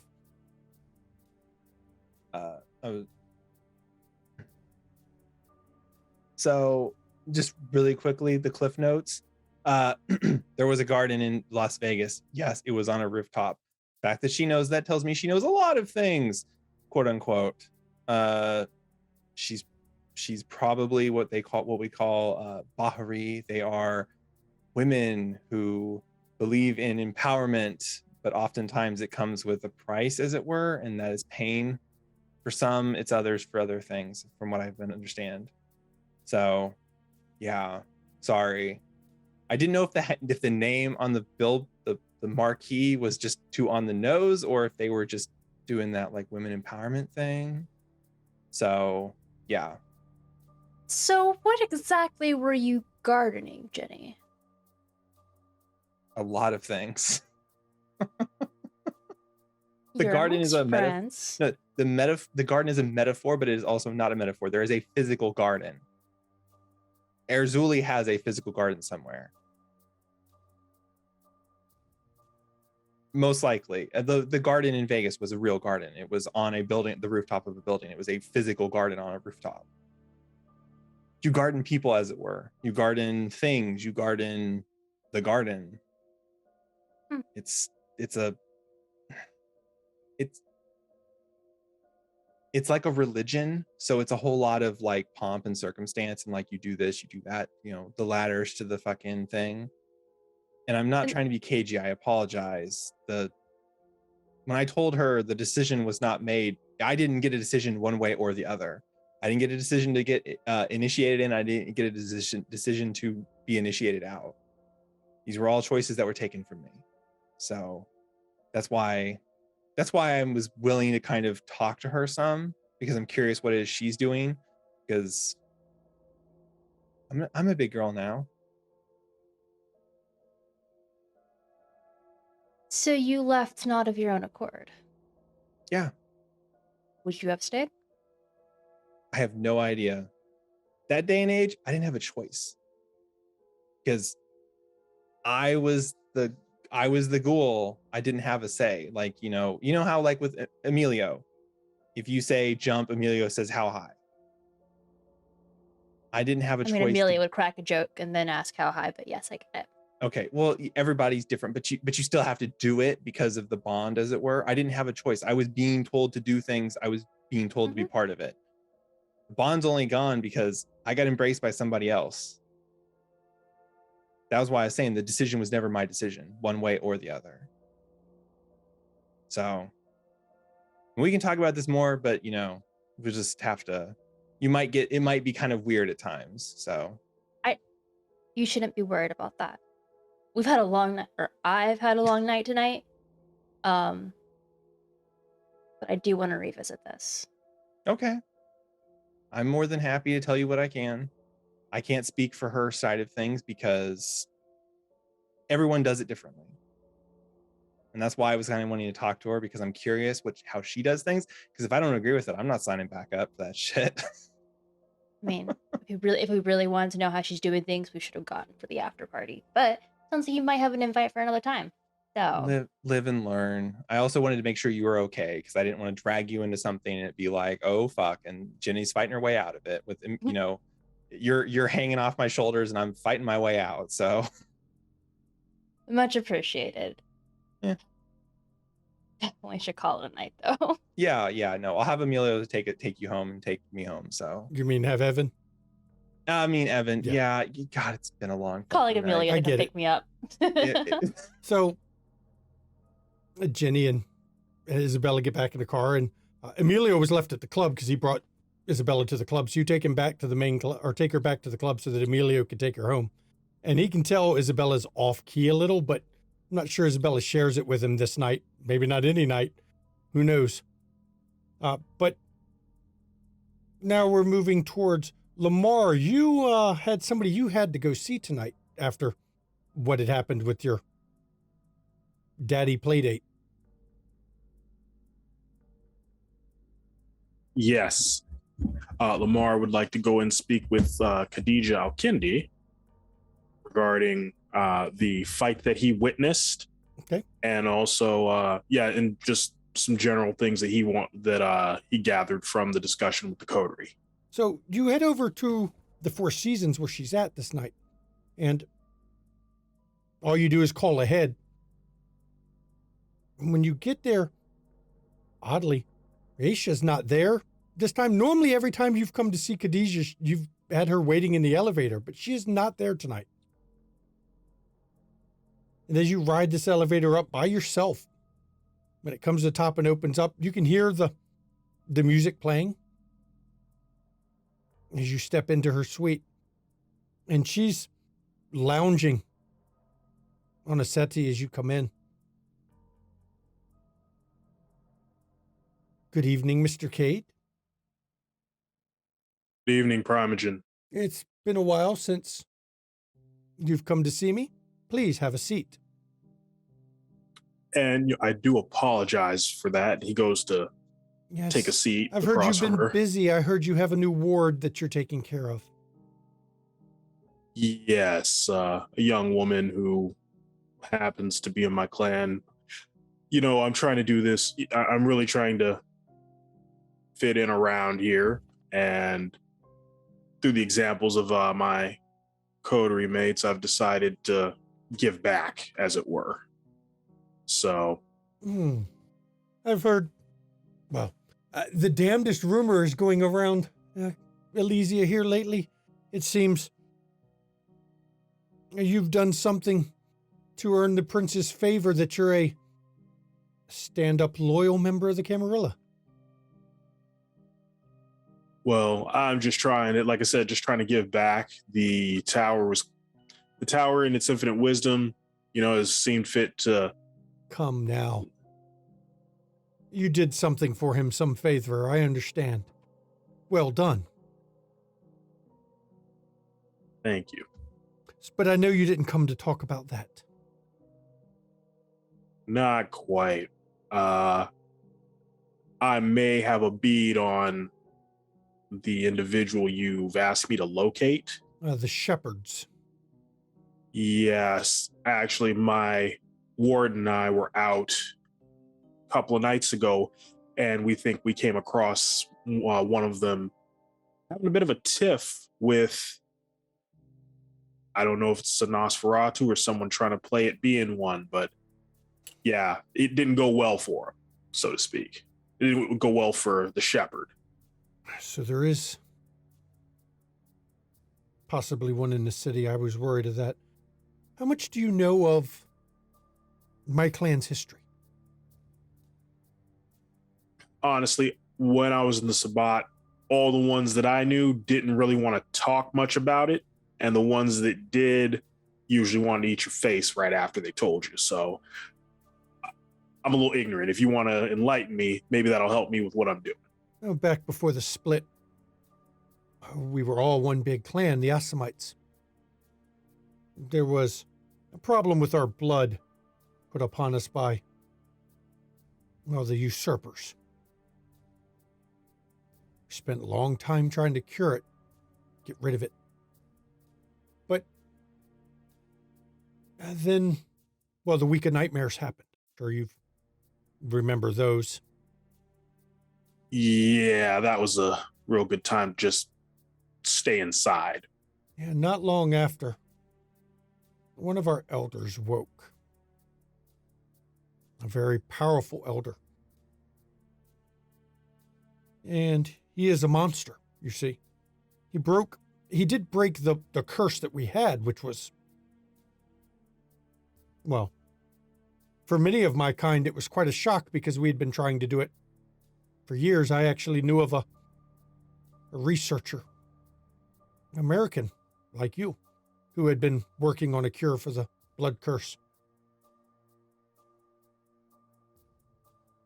She was not happy to find out that it was cured out from under her. But that's neither here nor there. When he cured it, he called all of, well, the clan back to our stronghold. And, well, decided we had abandoned our ways, which is what caused our current split, you see, because ones like me, well, we understand the old ways for what they are. Trap, a curse, luring you in, pulling you back down, subjugation, slavery.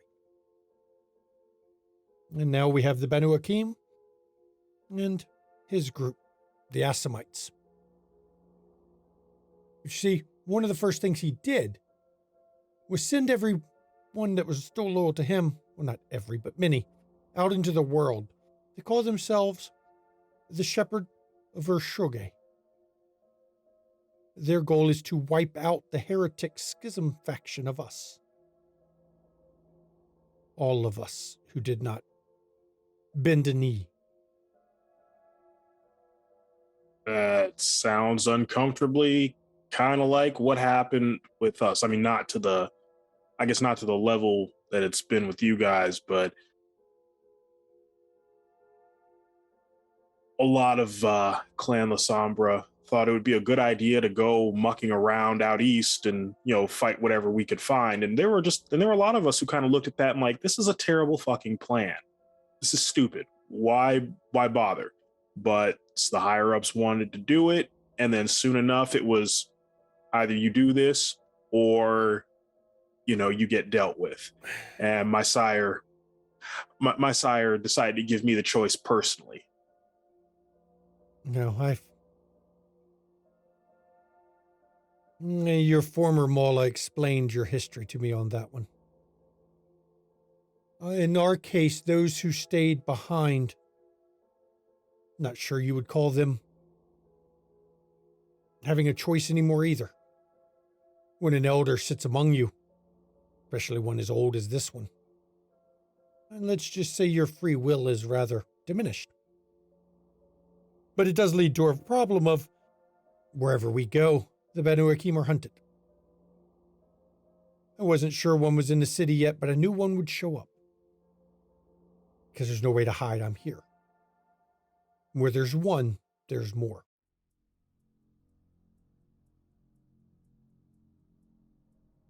They like to use the weak-blooded as fodder. Bring them in, teach them, use them up and kill them. That tracks because, like I said, he had backup with him, and when the last one among them, I guess he paid the price for failure, so to speak. And they do that to punish the failure. They do that to weed out the weak. They also do it, from my understanding, sometimes just for the joy of it. So this person can handle them. He can handle himself in a fight. He's probably got some age on him, and he completely believes in what he's doing. Yes. And they are more alike of the old ways of Asimite than Banu Hakim. At least in the ways of assassination. Any shred of honor that we once had is gone from that side. Where's Aisha tonight? She is looking into something for me. Okay, well, I'm just saying I don't want to see anything bad happen to you two. And being here only makes me feel a little more reassured. You will be amazed at how downright tenacious she is. She is one hell of a survivor, I've got to say. I do wish she had been born 100 years earlier. I think she would have been quite useful. But now she just needs age.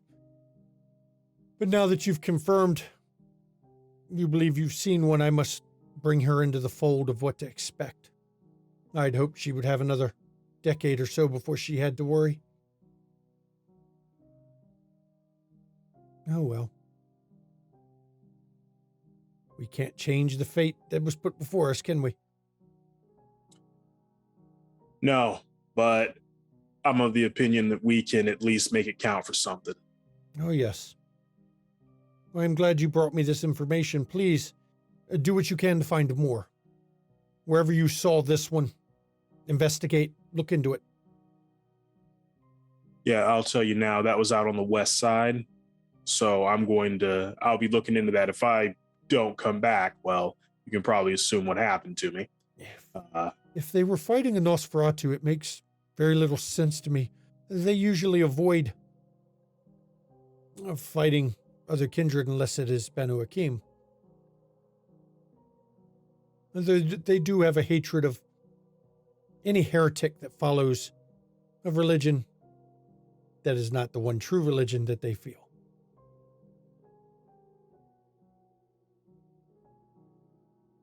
Fair enough. Yeah, before I go, just one more thing. You and Prince Jackson, Yes. you and him, your relationship, what's it like? Now that is an odd question to ask your own Mola. He is my prince. I am his primogen. I advise him, especially in matters of things that are important to the Ashura.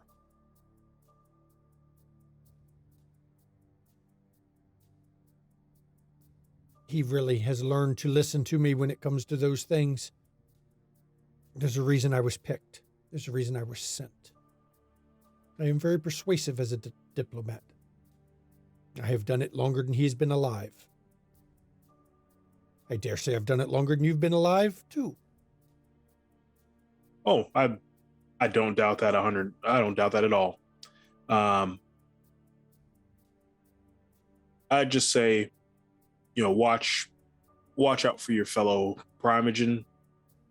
I don't know that all of them are reading from the same sheet of music as you. They aren't. They're a fucking snake pit.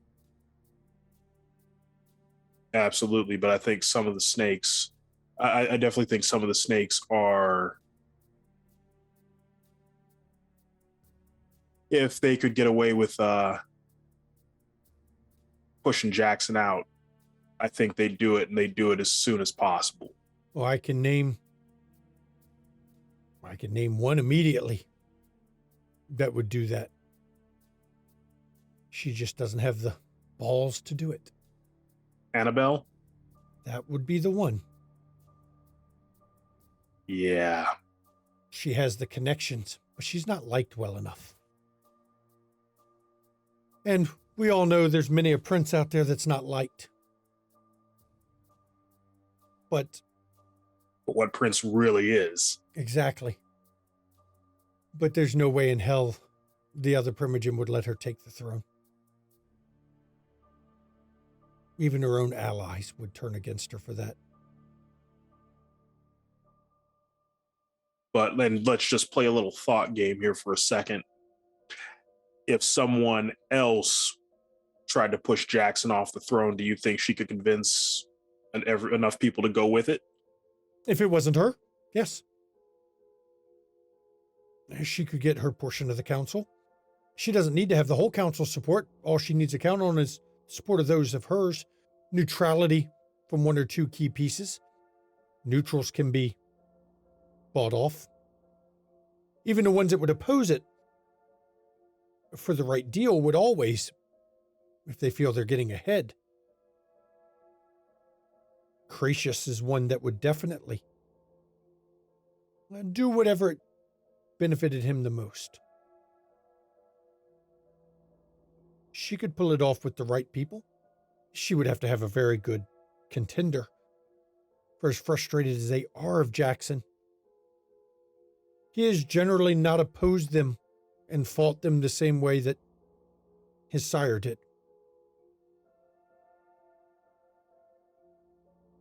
So he plays by their rules, and you all quietly agree to not push him out tonight. Not hardly. He plays them against each other. I've watched it. They are so busy fighting each other, and he doesn't interfere in that. He lets them each think they're pursuing what they wish as they backstab and betray each other, as he stands aside and lets them do it. They don't mind because he's staying out of their business.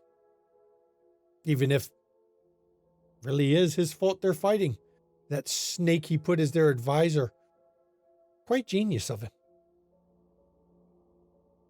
Snake is the advisor, bring in some new blood that they don't have ties to, and watch them all kind of push each other around and jockey for position. Exactly. Right. And like any, well, let's be fair, like any skilled Setite, do not care what they call themselves now, they are the Setites. Like any skilled Setite. He is good at playing one as their friend, and then playing the other one as their friend, and somehow letting slip just enough to keep those two at each other's throat.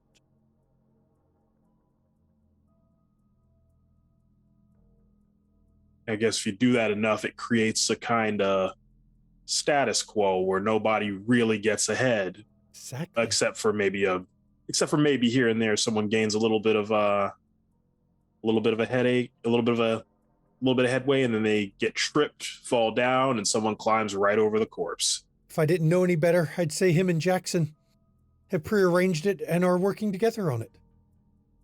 Every time it seems old rivalries are going to be buried, a slip of a word here, a reminder there, by that little snake.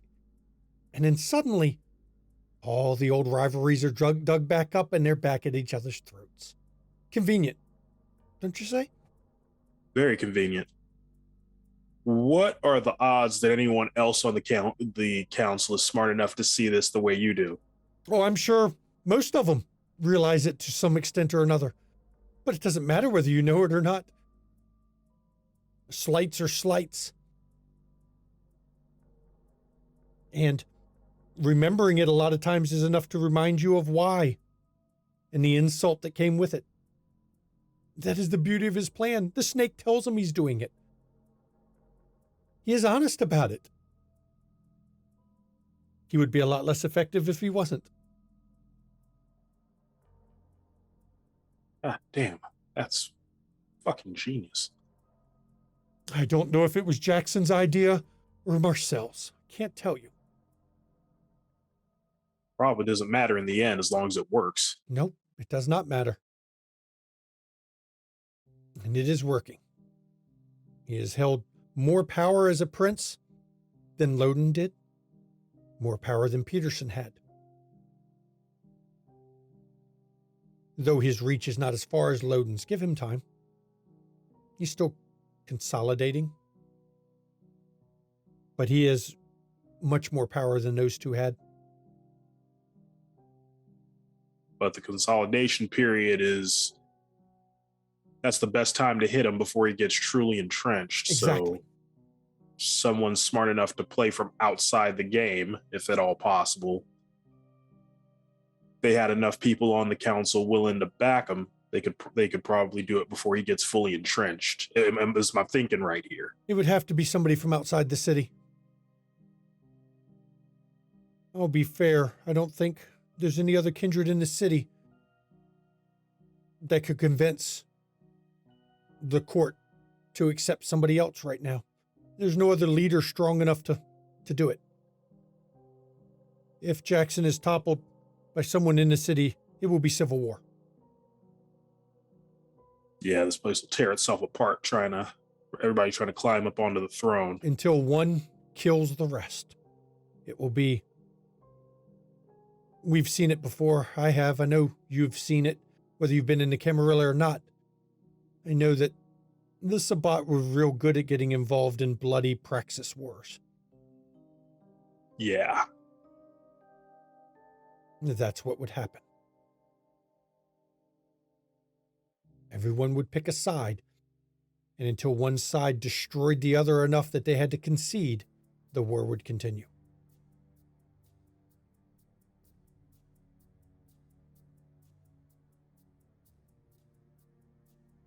So, yeah, so that particular outsider, I guess it's just weird that Loden and Jackson, they didn't off the guys that came before him like I see in most places. Yes, that was Loden's doing, from my understanding. I actually asked Jackson about it. Loden felt that if you set the precedent that you don't kill the previous prince, if you just depose him and to exile him instead. That way, if you ever lose your princedom, well, hopefully you get the same courtesy and you are not destroyed. That is the most optimistic bullshit I've ever heard. Loden was a coward in some ways. More concerned with his own survival sometimes than taking the steps necessary to keep power. Yeah, but I mean, leaving someone like that to plot behind your back that's usually the ground for the person that's going to take you down. Yes. And leaving an enemy that has a grudge and wants to exact payment from that grudge, leaving them around is not something that I would ever advise. Never leave an enemy behind you. If they know you're opposed to them and you have taken their power, destroy them. Yeah, I subscribe to that very much. It is the way to do it. It saves more hassle in the end than it causes. Yeah. So my advice as your mauler would be figure out who outside the city has enough ties to the city to come in case a war started of Praxis. Someone that multiple factions could get behind, as he is not tied to any one of theirs. That he could be an acceptable substitute as a compromise. All right, I'll look into that. Thank you. I've got some ideas now. Good. I'm glad I could be of service for you. And please make sure you look out in that west side for others of that type. Will do. As soon as I have more information, you'll have more information. And I will give you one more hint with that one. The way they normally operate, the best of them aren't the ones you'll ever see. The one you saw was one of their lower ranking ones. They used foot soldiers and cannon fodder among their own kind. You have to earn the right to be senior. So, the ones you'll find on the street will probably be easy to take. Get enough of them and they'll come for you. Those are the ones you want. And now you understand. I hate to put it this way. Now you understand that you are the bait. I will lend the assistance I can. Well, I'm good at being bait. I just don't go down easy. That's the hope. I do not think they're used to fighting one of your clan. That should give you the edge. That and you have good friends. I've heard some very interesting rumors about them. I do have good friends. It's important to have.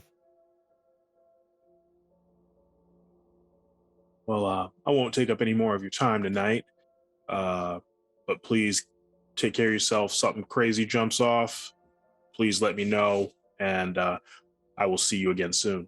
I'm going to make sure, now that you've told me this, I'm going to increase my security. Great idea. They'd be a fool to try to take me here, but I can't stay here all the time. I have places and meetings I must attend. I will make sure I am cautious. Wonderful. Take care, Mr. Kate. I'll do just that. You have a good night. You as well. But she doesn't get up off her settee. She just kind of waves. She's very informal with you tonight as you step out of the building. With a lot on your mind. Yes. And now we flash over to Jackie, who actually is playing chess at the moment with Cedric. He's teaching her to play. Mm-hmm. Yes. Now, you've already understood the basic moves, but Yes. he's teaching you the strategy. Mm-hmm. Now, you see, here's the thing on chess. It's not what you're doing now. It's what you're doing 10 turns from now, 15 turns from now. What they're doing 10 turns from now, 15 turns now. You have to plan, if I move here, where will they move? Yes. And how can I counter that? That is the secret to the game. It is never the move you make now. The move you make now is really inconsequential unless you fuck up. What you'll be doing The move you make now is the setup. That's right. Always try to stay ahead of your opponent, which is Yeah. why you see why I like this game. I think I will like this game as well. You have years and years before you can hope to win, but I will teach you. I appreciate it, Cedric. And hopefully we have years and years for you to teach me. Oh, that is the hope. But I'm glad I could teach you this. I know damn well, though, you didn't just come for a chess lesson. No. First, though, I'd like to, before I give you big information that I have, I'd like to reference what we are doing here tonight. Because knowing your tactical mind, as it were, and your political acumen, if there was, say, a king on the board who was manipulating pawns and bishops and knights and things like this to cause destabilization of a domain by utilizing people like a Luke, by proxy of that, Alexa, Al Capone,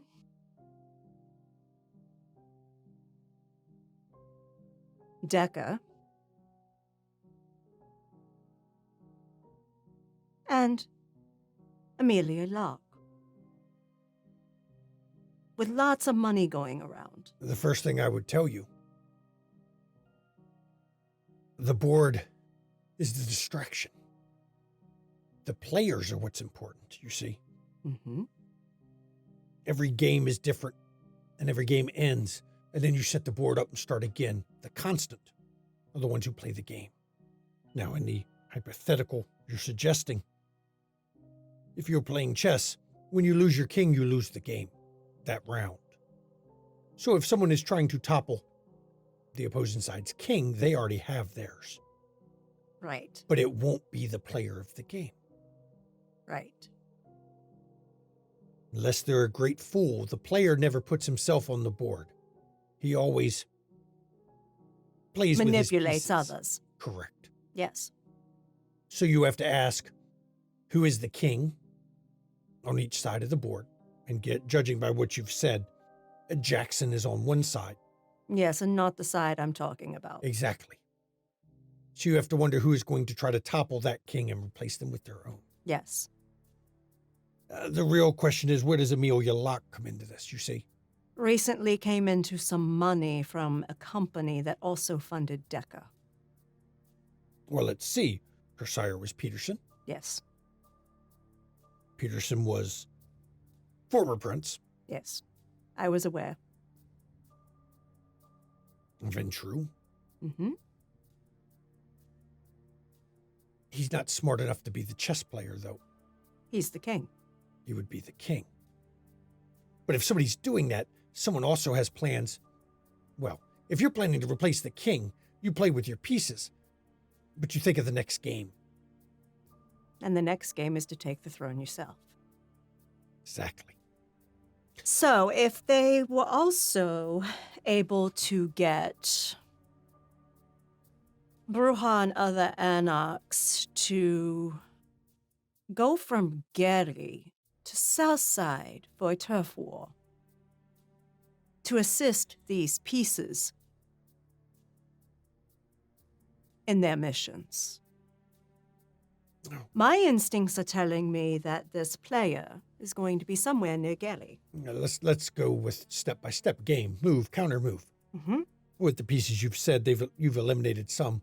But say, for hypothetical, we have Peterson.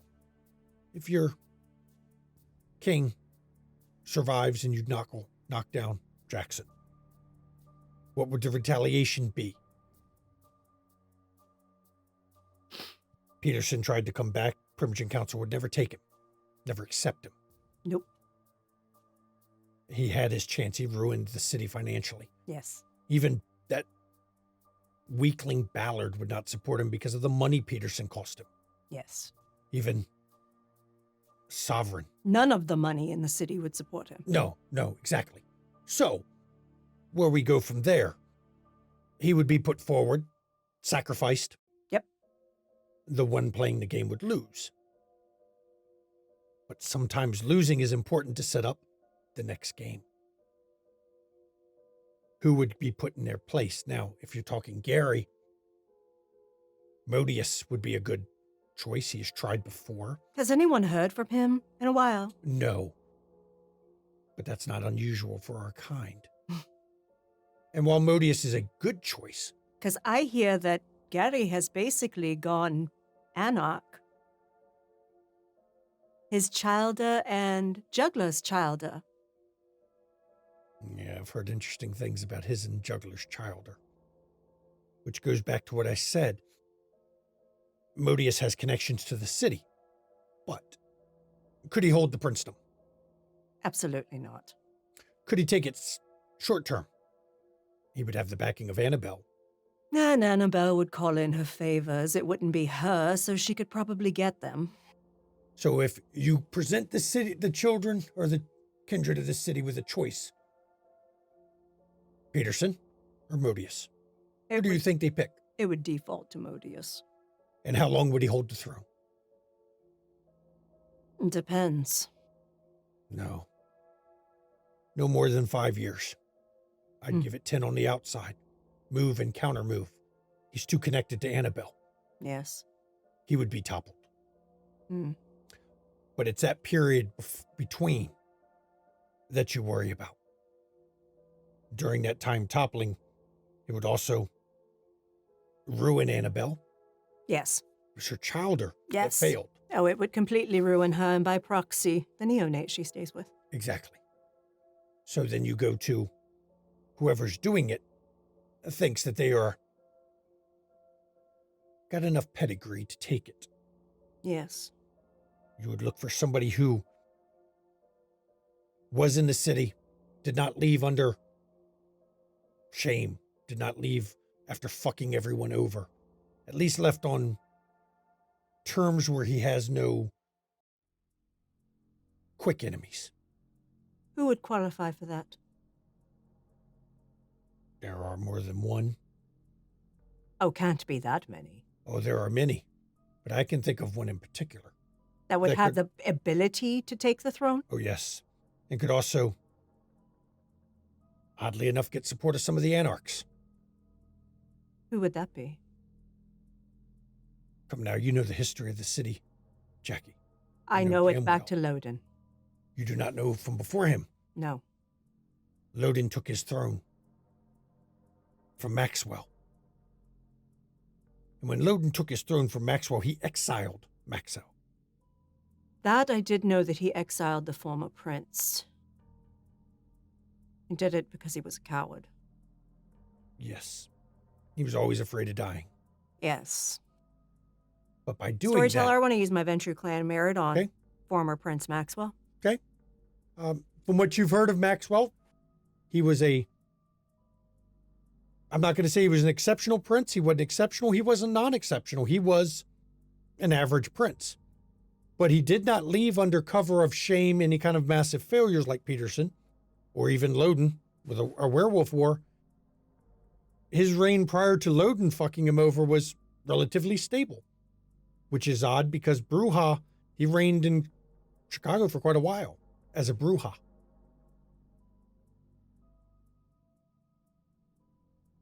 And he would be able to get gracious support, being Bruja, He would have Gracious, Damien's, the sheriff. the sheriff.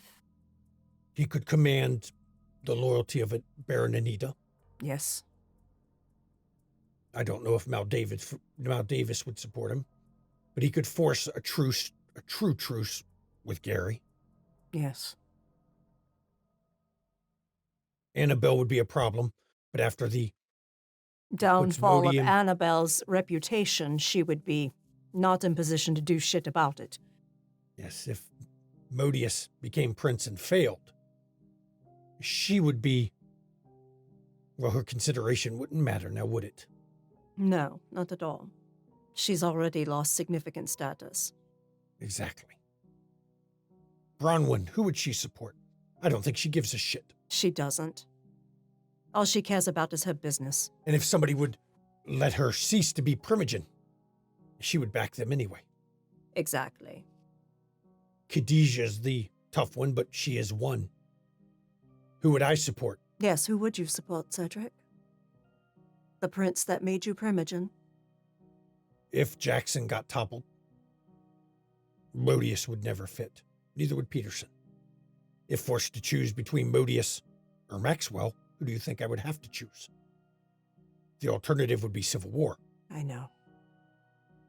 And while Clan Nosferatu, we like to claim we stay out of those wars, let's be fair. I know the truth. We pick sides and we take our casualties and we inflict them, but the last thing this city needs Is civil war. is civil war. So, I understand. I see what he's doing. you asked me who I'd support and you know who I would have to support. I know. Pragmatism. I know. And it would be another chess game to play, one that the board resets and we start again. Well, I appreciate your insight in this, Cedric. Your mind is a beautiful thing, truly. I don't think you got all that for free. Oh, I know I didn't. I have something to pay you with. One of your masked ones was seen in the west side and went down into the sewer after fighting a Asamite and thoroughly spanking him. I will inform Moneka I will be calling you soon. You have to meet with somebody. This is troubling news. What are they? I am not going to say yet. Let me speak with Wineka first. I will be contacting you shortly. Are we flush? If you assist me in dealing with him, yes. I will assist. You know, we are friends. I'm afraid I have to cut our chess game short with this news. I must see... That is why I wanted to save it for last, because I so enjoy your company. I have to go see Wineka immediately for this one. I understand. Be well, Cedric. I have to see Anton, too.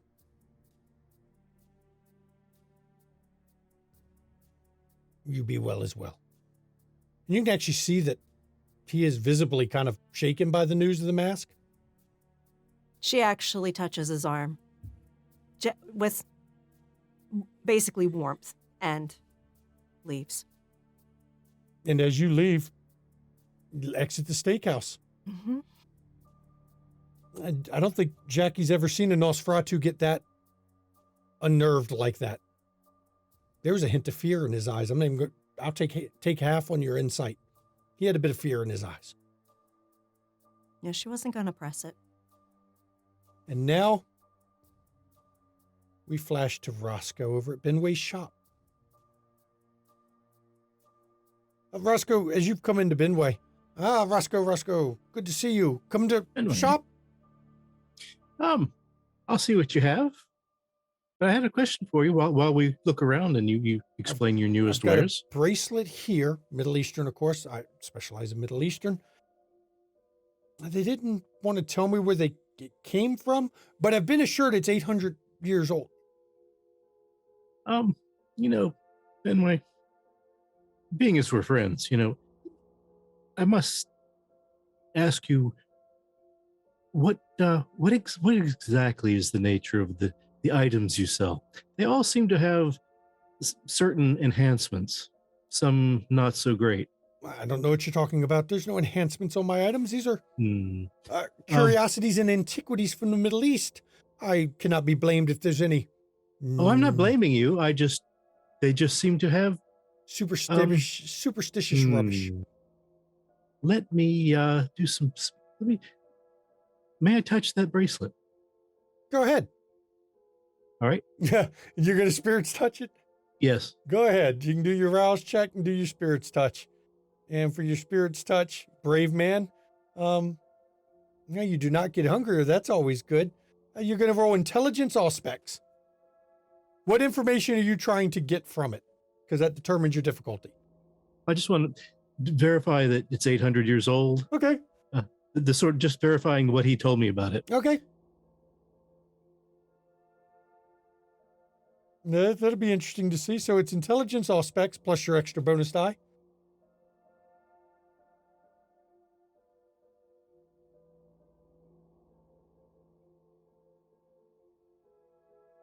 Are you going to willpower that one? You've gotten 6 so far. Damn, Roscoe. Roscoe got 9 successes on 10 dice. You delve back into this thing's past with 9 successes. About a year ago, it was in the Middle East. It was taken off the arm of a kindred. And from what you can see of the feel and the events around it, the kindred was facing off against other kindred, and in a sudden black field encompassed all of them and couldn't see. And there was mass slaughter, as he could not see in this field. This guy pulled it off a mortal who died in a gambling den. And every time it goes back an owner, every owner who's had it has died horribly. At one point, desert nomads had it, and it changed hands 5 or 6 times as they killed each other and took it as their loot. And you trace it all the way back when it was being made. The one who made it managed to cut himself while forging it, while hammering this gold. And he died of sepsis wearing it. Every owner has died horribly in all 800 years. None of them seem to have owned it more than 5 years at a time before they were gone. I just started laughing. Anyway. Is it interesting to you? Would you like it? I would not like it. Are you sure? I would specifically not like this. It is in fact 800 years old. I told you, never question the provenance of my goods. Come on now, Roscoe. I'm questioning because do you know anything else about it? Nope. Every owner of it has died. Well, of course. It was owned by a mortal at some point. They all die. Oh, no. It was last owned by a kindred who, I'm going to guess, was in a fight with the Sabat, Alessandra, judging by what the bracelet told me. Oh, come now. It came from the Middle East. Yes, it did. Perhaps it did fight with Alessandra. That doesn't make it cursed. Well, I also asked one of the objects that I bought from you, and I don't remember the specifics right at the moment, what the curse was. It also had everybody horribly dying. Okay. Every item you've checked so far that came from this place involved lots of dying. And the piece that I bought from you, all of its previous owners also had horrible deaths all the way back. I mean, but nobody died from the book. We don't know that yet. I haven't had a chance to ask it. No, Marcel's still around. But it doesn't happen like the next day. I mean, it could be 5 years. Well, it's not mine. He can worry with that. Come now, you can't stop me from earning my living. This is what my living is. I'm not asking you to to stop. And he points at a sign and grins. All sales are final, Roscoe. And that's why I'm not buying it. No. And as you're talking, the front door opens and a guy walks in. And let me share this picture because you haven't met this guy. Brand new picture for you. Okay. Let me find him because, yeah. Where is he? I know he's saved in here. Where did he go? Let me double check him here. Oh, there's what he's under. Here you go. Let's share this guy with you. A portly kind of man. Mm-hmm. But he's tall. He's 6'2", shaped like a ball, like a giant ball. And he's got a balding head, goatee. He's wearing a suit that is hot and wrinkled, not well kept. And he's got a crazed look in his eye when he comes in. And he looks at you and just glances right at you. Benway, the tongue has sent me. I have come. The tongue speaks. I have come for the object. And Benway looks at you. Hold on, Roscoe, 1 second. Let me. Now, Clarence, sure. just give me a second. Take your time. I'll just look around. while Okay, you're and as busy. you're looking around, the guy is mumbling to himself and kind of rocks a bit as he's mumbling. And he keeps like twitching and looking and his eyes darting, and he keeps looking over his shoulder even as Benway goes into the back and comes out with a small box. Looks like maybe a jewelry box, 3 or 4 inches on the side. Here's the item you ordered. Good. That is what the tongue wishes. The tongue speaks, and I listen and I do what it says. Is he using the tongue right now? You don't see anything different about him. Okay. And he finally notices you. Would you like to learn the mysteries of the universe? Would you like to come hear the tongue speak? I've heard many things in my life. I'm quite happy. Thank you. And Benway looks at you. That's a good call.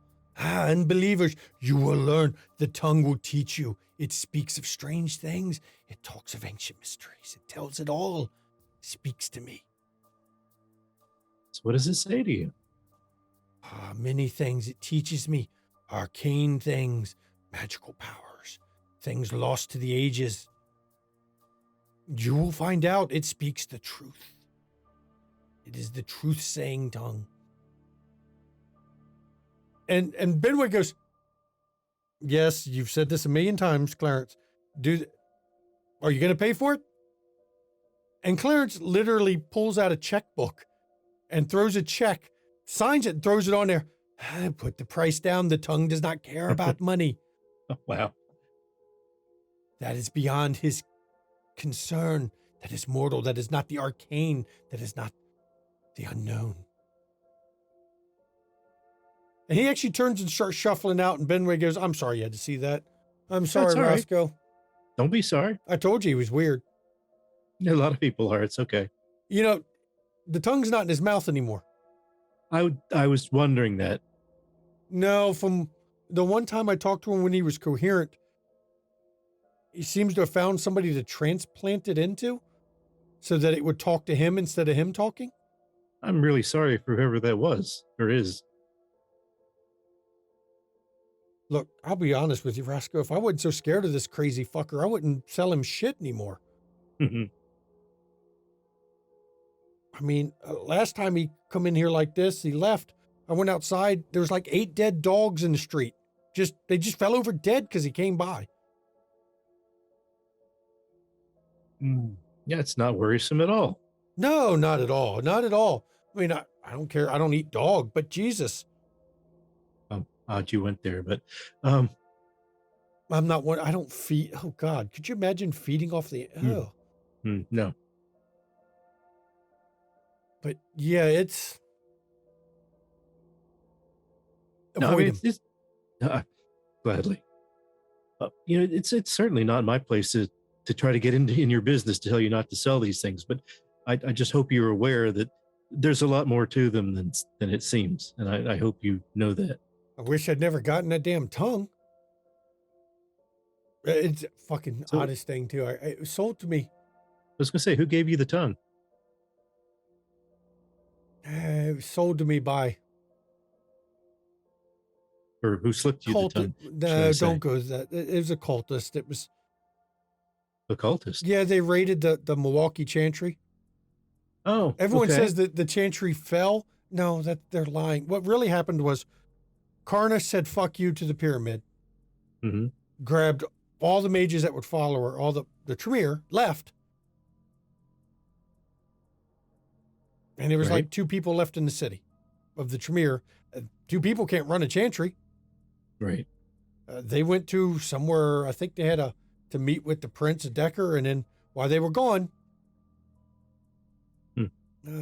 Who were? Do you know who the 2 remaining were? Was one of them Victor? Victor was one of them.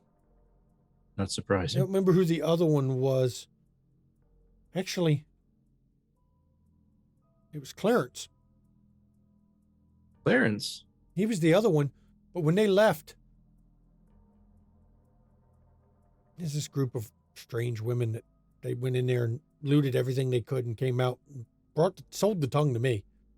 Had a whole bunch of things, but most of them, I mean, let's be honest, I don't want to get caught selling Tremere artifacts normally. Abraham and the pyramid generally wouldn't look kindly on that. I know about your kind. So, I mean, I bought the tongue because it was unique.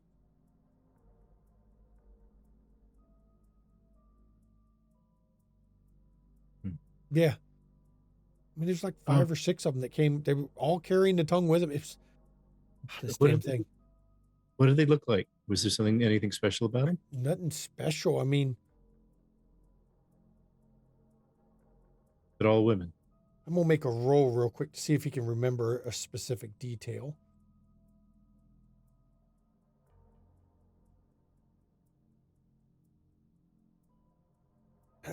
They were all women. The only odd thing I can remember is there was one who did all the talking. They called her Mother. Uh-huh. Yeah. Okay. She did all the speaking for him. I don't know, man. It's just not my thing. Like I said, I just was selling it, and then I bought it. They gave me a good price. They almost suspiciously cheap. Well, judging by Clarence, they were desperate to get rid of it. You think they knew what they'd had? It's a good chance. I think you should check a little closer into the things you're buying or reselling. I mean, look, nothing's bad happened to me. My place hasn't burned down, unlike somebody's. Well, probably because you don't consider yourself the owner of these No, items. I'm not. I'm the caretaker until someone else buys them. The owner is out there in the world. They just have to come by to Benway's Antiquities and they'll get it. Oh, they'll get it, all right. Apparently, everyone who buys your things and owns it gets it, if you know what I mean. Oh, has something happened to your friend who bought the statue? I have not praised that statue just yet, but she doesn't keep it in anywhere near her. Oh, see, she's still fine then. I guess I think you are overestimating and just, I think you are blowing this up way too big. The effects on each item are different. They're not all the same. You don't die the next day or maybe 5 years. Who knows? This one may not affect you for 10 or 100. Your friend bought some jewelry from me. Yes? Nothing happened to him yet, has it? Not yet. Well, see? But he has experience in dealing with those artifacts. So. Oh, see? But like I said, I'm not trying to get into your business to tell you not to. I'm just saying,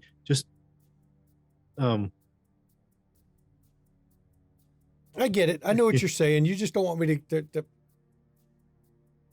Look, I'm not going to take any more tongues, okay? I will cease selling body parts. Thank you. That would be really appreciated. I'll make that the line because, I mean, after the tongue thing, I don't think I want to do any more body parts. It seems kind of odd to me. Yeah. It comes to a bad end, I'm sure. Yeah. So, and then if you can, make sure you look them all over for the Tremere ownership mark. I mean, I try to tell them don't sell me anything strictly magical. That's my general rule. You know, your clan seemed to claim everything magical in the city is theirs, and well, that's what they think. Well, and it's not good for business because then I pay for it, and then somebody shows up, and just takes it out of my shop, says it's ours. You know, speaking of which, you may get a visit. Victor is here in Chicago now. Oh, I know. He was here 3 days ago, looking through my shop to see if he could take anything. Oh, okay. Well, you seem to have quite a bit left, so I'm assuming he didn't. He didn't find anything he said was magical. Okay. He did laugh a bit about the stuff I had. Did he look at every single item? He didn't. He stood by the door, but one of the guys that was with him, I swear he touched everything in the fucking place. Just about.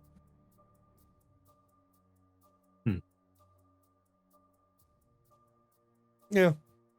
No, I've got to close up. I've got an audition. I'm supposed to go to a late night one. Oh, okay. Well, good luck with it.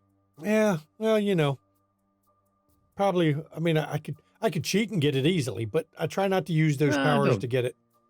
Right. Yeah. So, but what's the role? I'm actually gonna try to get. I want to be in Romeo and Juliet. I want to be Mercutio. Oh, okay. Something different. I don't like to take the leads. That's just too easy. Well, break a leg. Yeah. I mean, but I mean. Yeah, I will. You're not gonna blame that if it happens on the. Oh, I will, but Okay. You want a freebie? I'll give you something. And he gets a No. grin on his face when he says it, knowing what you're going to say. Thank you, Benway. No. Well, I will see you another time. I'll let you know if I get any more good books in. I'm sure you wouldn't mind. I would love to hear about it. And he Right up. locks up behind you as you're leaving. He leaves with you so he can head to his car to head out. Right here, everybody, is where we're going to end this episode of Windy City After Dark. A lot of shit came out this episode. A lot of shit. And if you didn't catch it all, rewatch the episode so you can find out all the shit that came out, because there's a lot of deep info coming to a lot of people. Of course, the player vote. Let's do the player vote right off, everybody. Everyone gets XP. Lamar, you didn't get the bonus XP. You weren't here last week. Sorry. But everyone else gets bonus XP. It looked like for a second there, Roscoe wasn't going to get any until Roscoe decided to actually make his post. Sorry, life. It happens. Life gets you. Of course, join us on the Discord after this stream. You can talk to the cast there in Chi-Town chat. We cast all our shows from that Discord. Great place to hang out. We do weekly Zoom hangout. It's just a good place to chill. You got questions about World of Darkness? We got forums for that. Questions about how to do streaming? Hey, we got a forum for that. We got a forum for everything.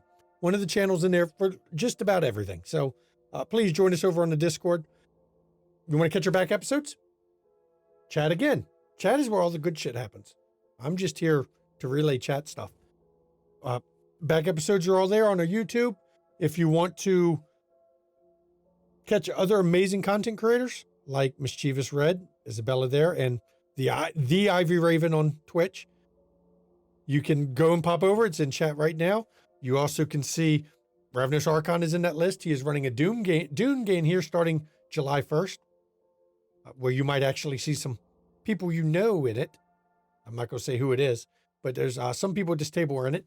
And I'm trying to make sure if you want to support the players at this table, bits and donations, those go to the players, not to the studio. The studio does not take any of that. If you want to support the studio, give us a subscribe here on Twitch or pop over to our KoFi and you can support the studio to give back to us. We don't do any kind of sublocking. We don't believe in requiring money to view our content, but I will tell you, if you sub to the channel, at least you don't get commercials. So, I mean, there's that advantage because commercials suck. The ads really suck.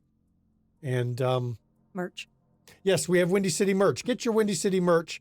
We still haven't put our hit list on yet. Unfortunately, the good thing we didn't, because the hit list would include people alive that aren't alive anymore. Yes. So I am actually going to wait until probably mid-season before I finalize the list, because we keep adding some people to it. Yep.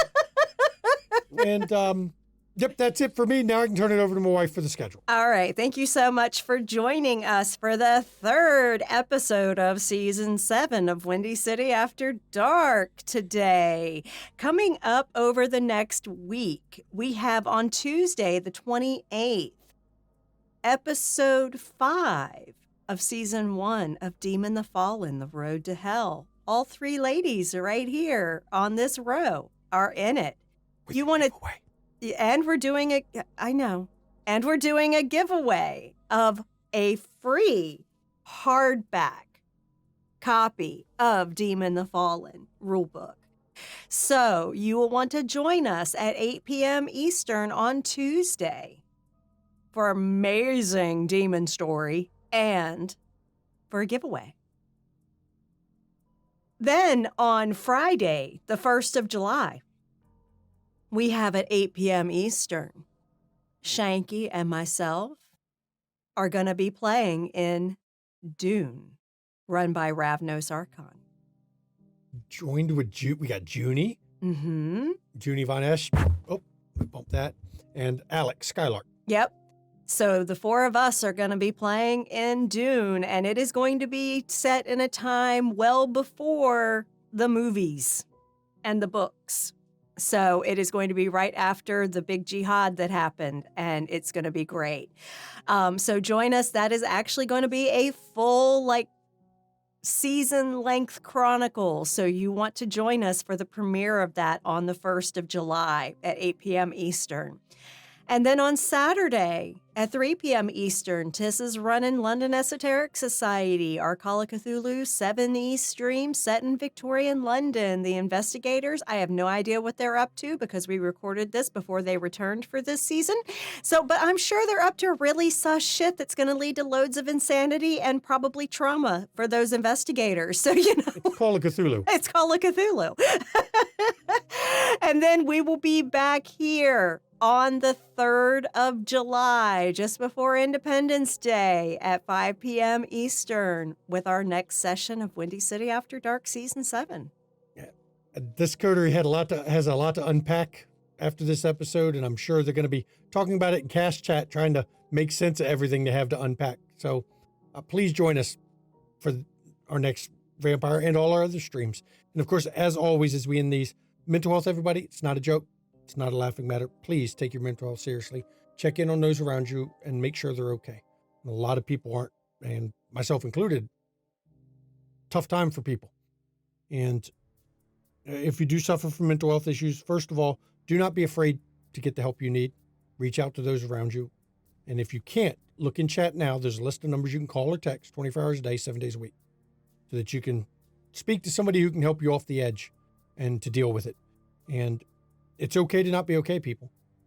Mental health is important, and mental health is health. And as it was pointed out 2 weeks ago, I believe, or 2 streams ago, self-care is important too. Do not feel guilty for taking self-care. Self-care is part of mental health. So take care of yourself. Do something for you. That's what makes it self-care. Mm-hmm. Not for others, for yourself. Right. And make sure that you take that time, because that's important as well. And now I will let my wife do her portions for our outro. And I will say that self-care is how you recharge your empathy batteries. So take care of yourself, and then you can care for others. I'm Mama McStabber. I'm the nicest mean nurse you're ever going to meet. And I'm going to tell you that you need to get your vaccines. You need to make sure your vaccines are up to date. They have found polio in wastewater in the UK. We damn near eradicated that, y'all. And anti-vaxxers have brought it back. Guess who's back? Back again. Yeah. So not only is COVID still an issue, now we've got polio making a comeback. So really, guys and gals, and others, please make sure you have your vaccines up to date. Please. Please. And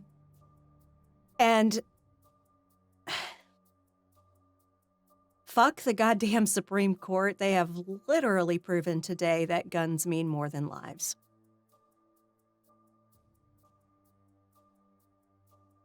Fuck the GOP. Because guns mean more than lives.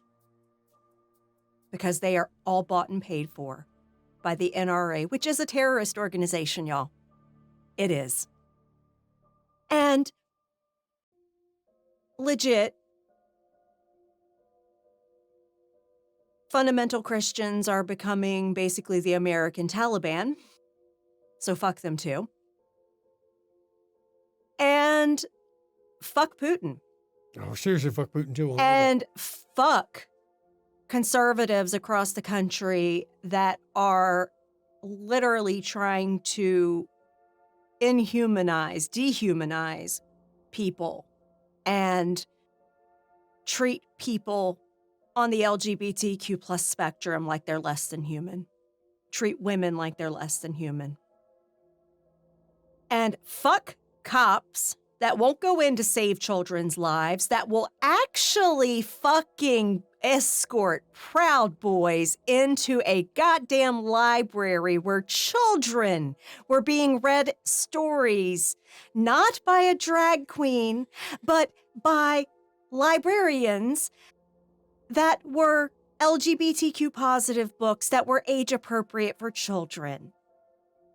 Cops escorted them in where these Proud Boys were making lewd comments in front of children. That sounds. It was the staff of the library that had to get them out. That's on brand. And that was in North Carolina this week. Sorry, y'all. America's gone to hell. The world's gone to hell. And I'm fighting like tooth and nail to get some fucking rationality going on. So please, people, vote blue. That's all I'm going to say. I don't care what party you are. Watch the January 6th hearings. Seriously, watch them. That was legit insurrection and treason. I don't care what your opinion is on what occurred there. Watch the January 6th hearings and then get a new opinion, because the shit that's been coming out, it's horrifying. You can't tell people who are willfully and woefully ignorant anything because they think they know everything. But I'm hoping people that are not willfully and woefully ignorant will hear us, do research, find things out for yourself through legitimate sources, not fucking faux news. Yep. And legit, please vote blue. Just Watch vote the hearings and see what people are testifying under oath. Oh, yeah, and Ivanka Trump literally committed perjury. Yeah. So good night, everybody. Good I night. think we're done ranting for now. So we will see you next time.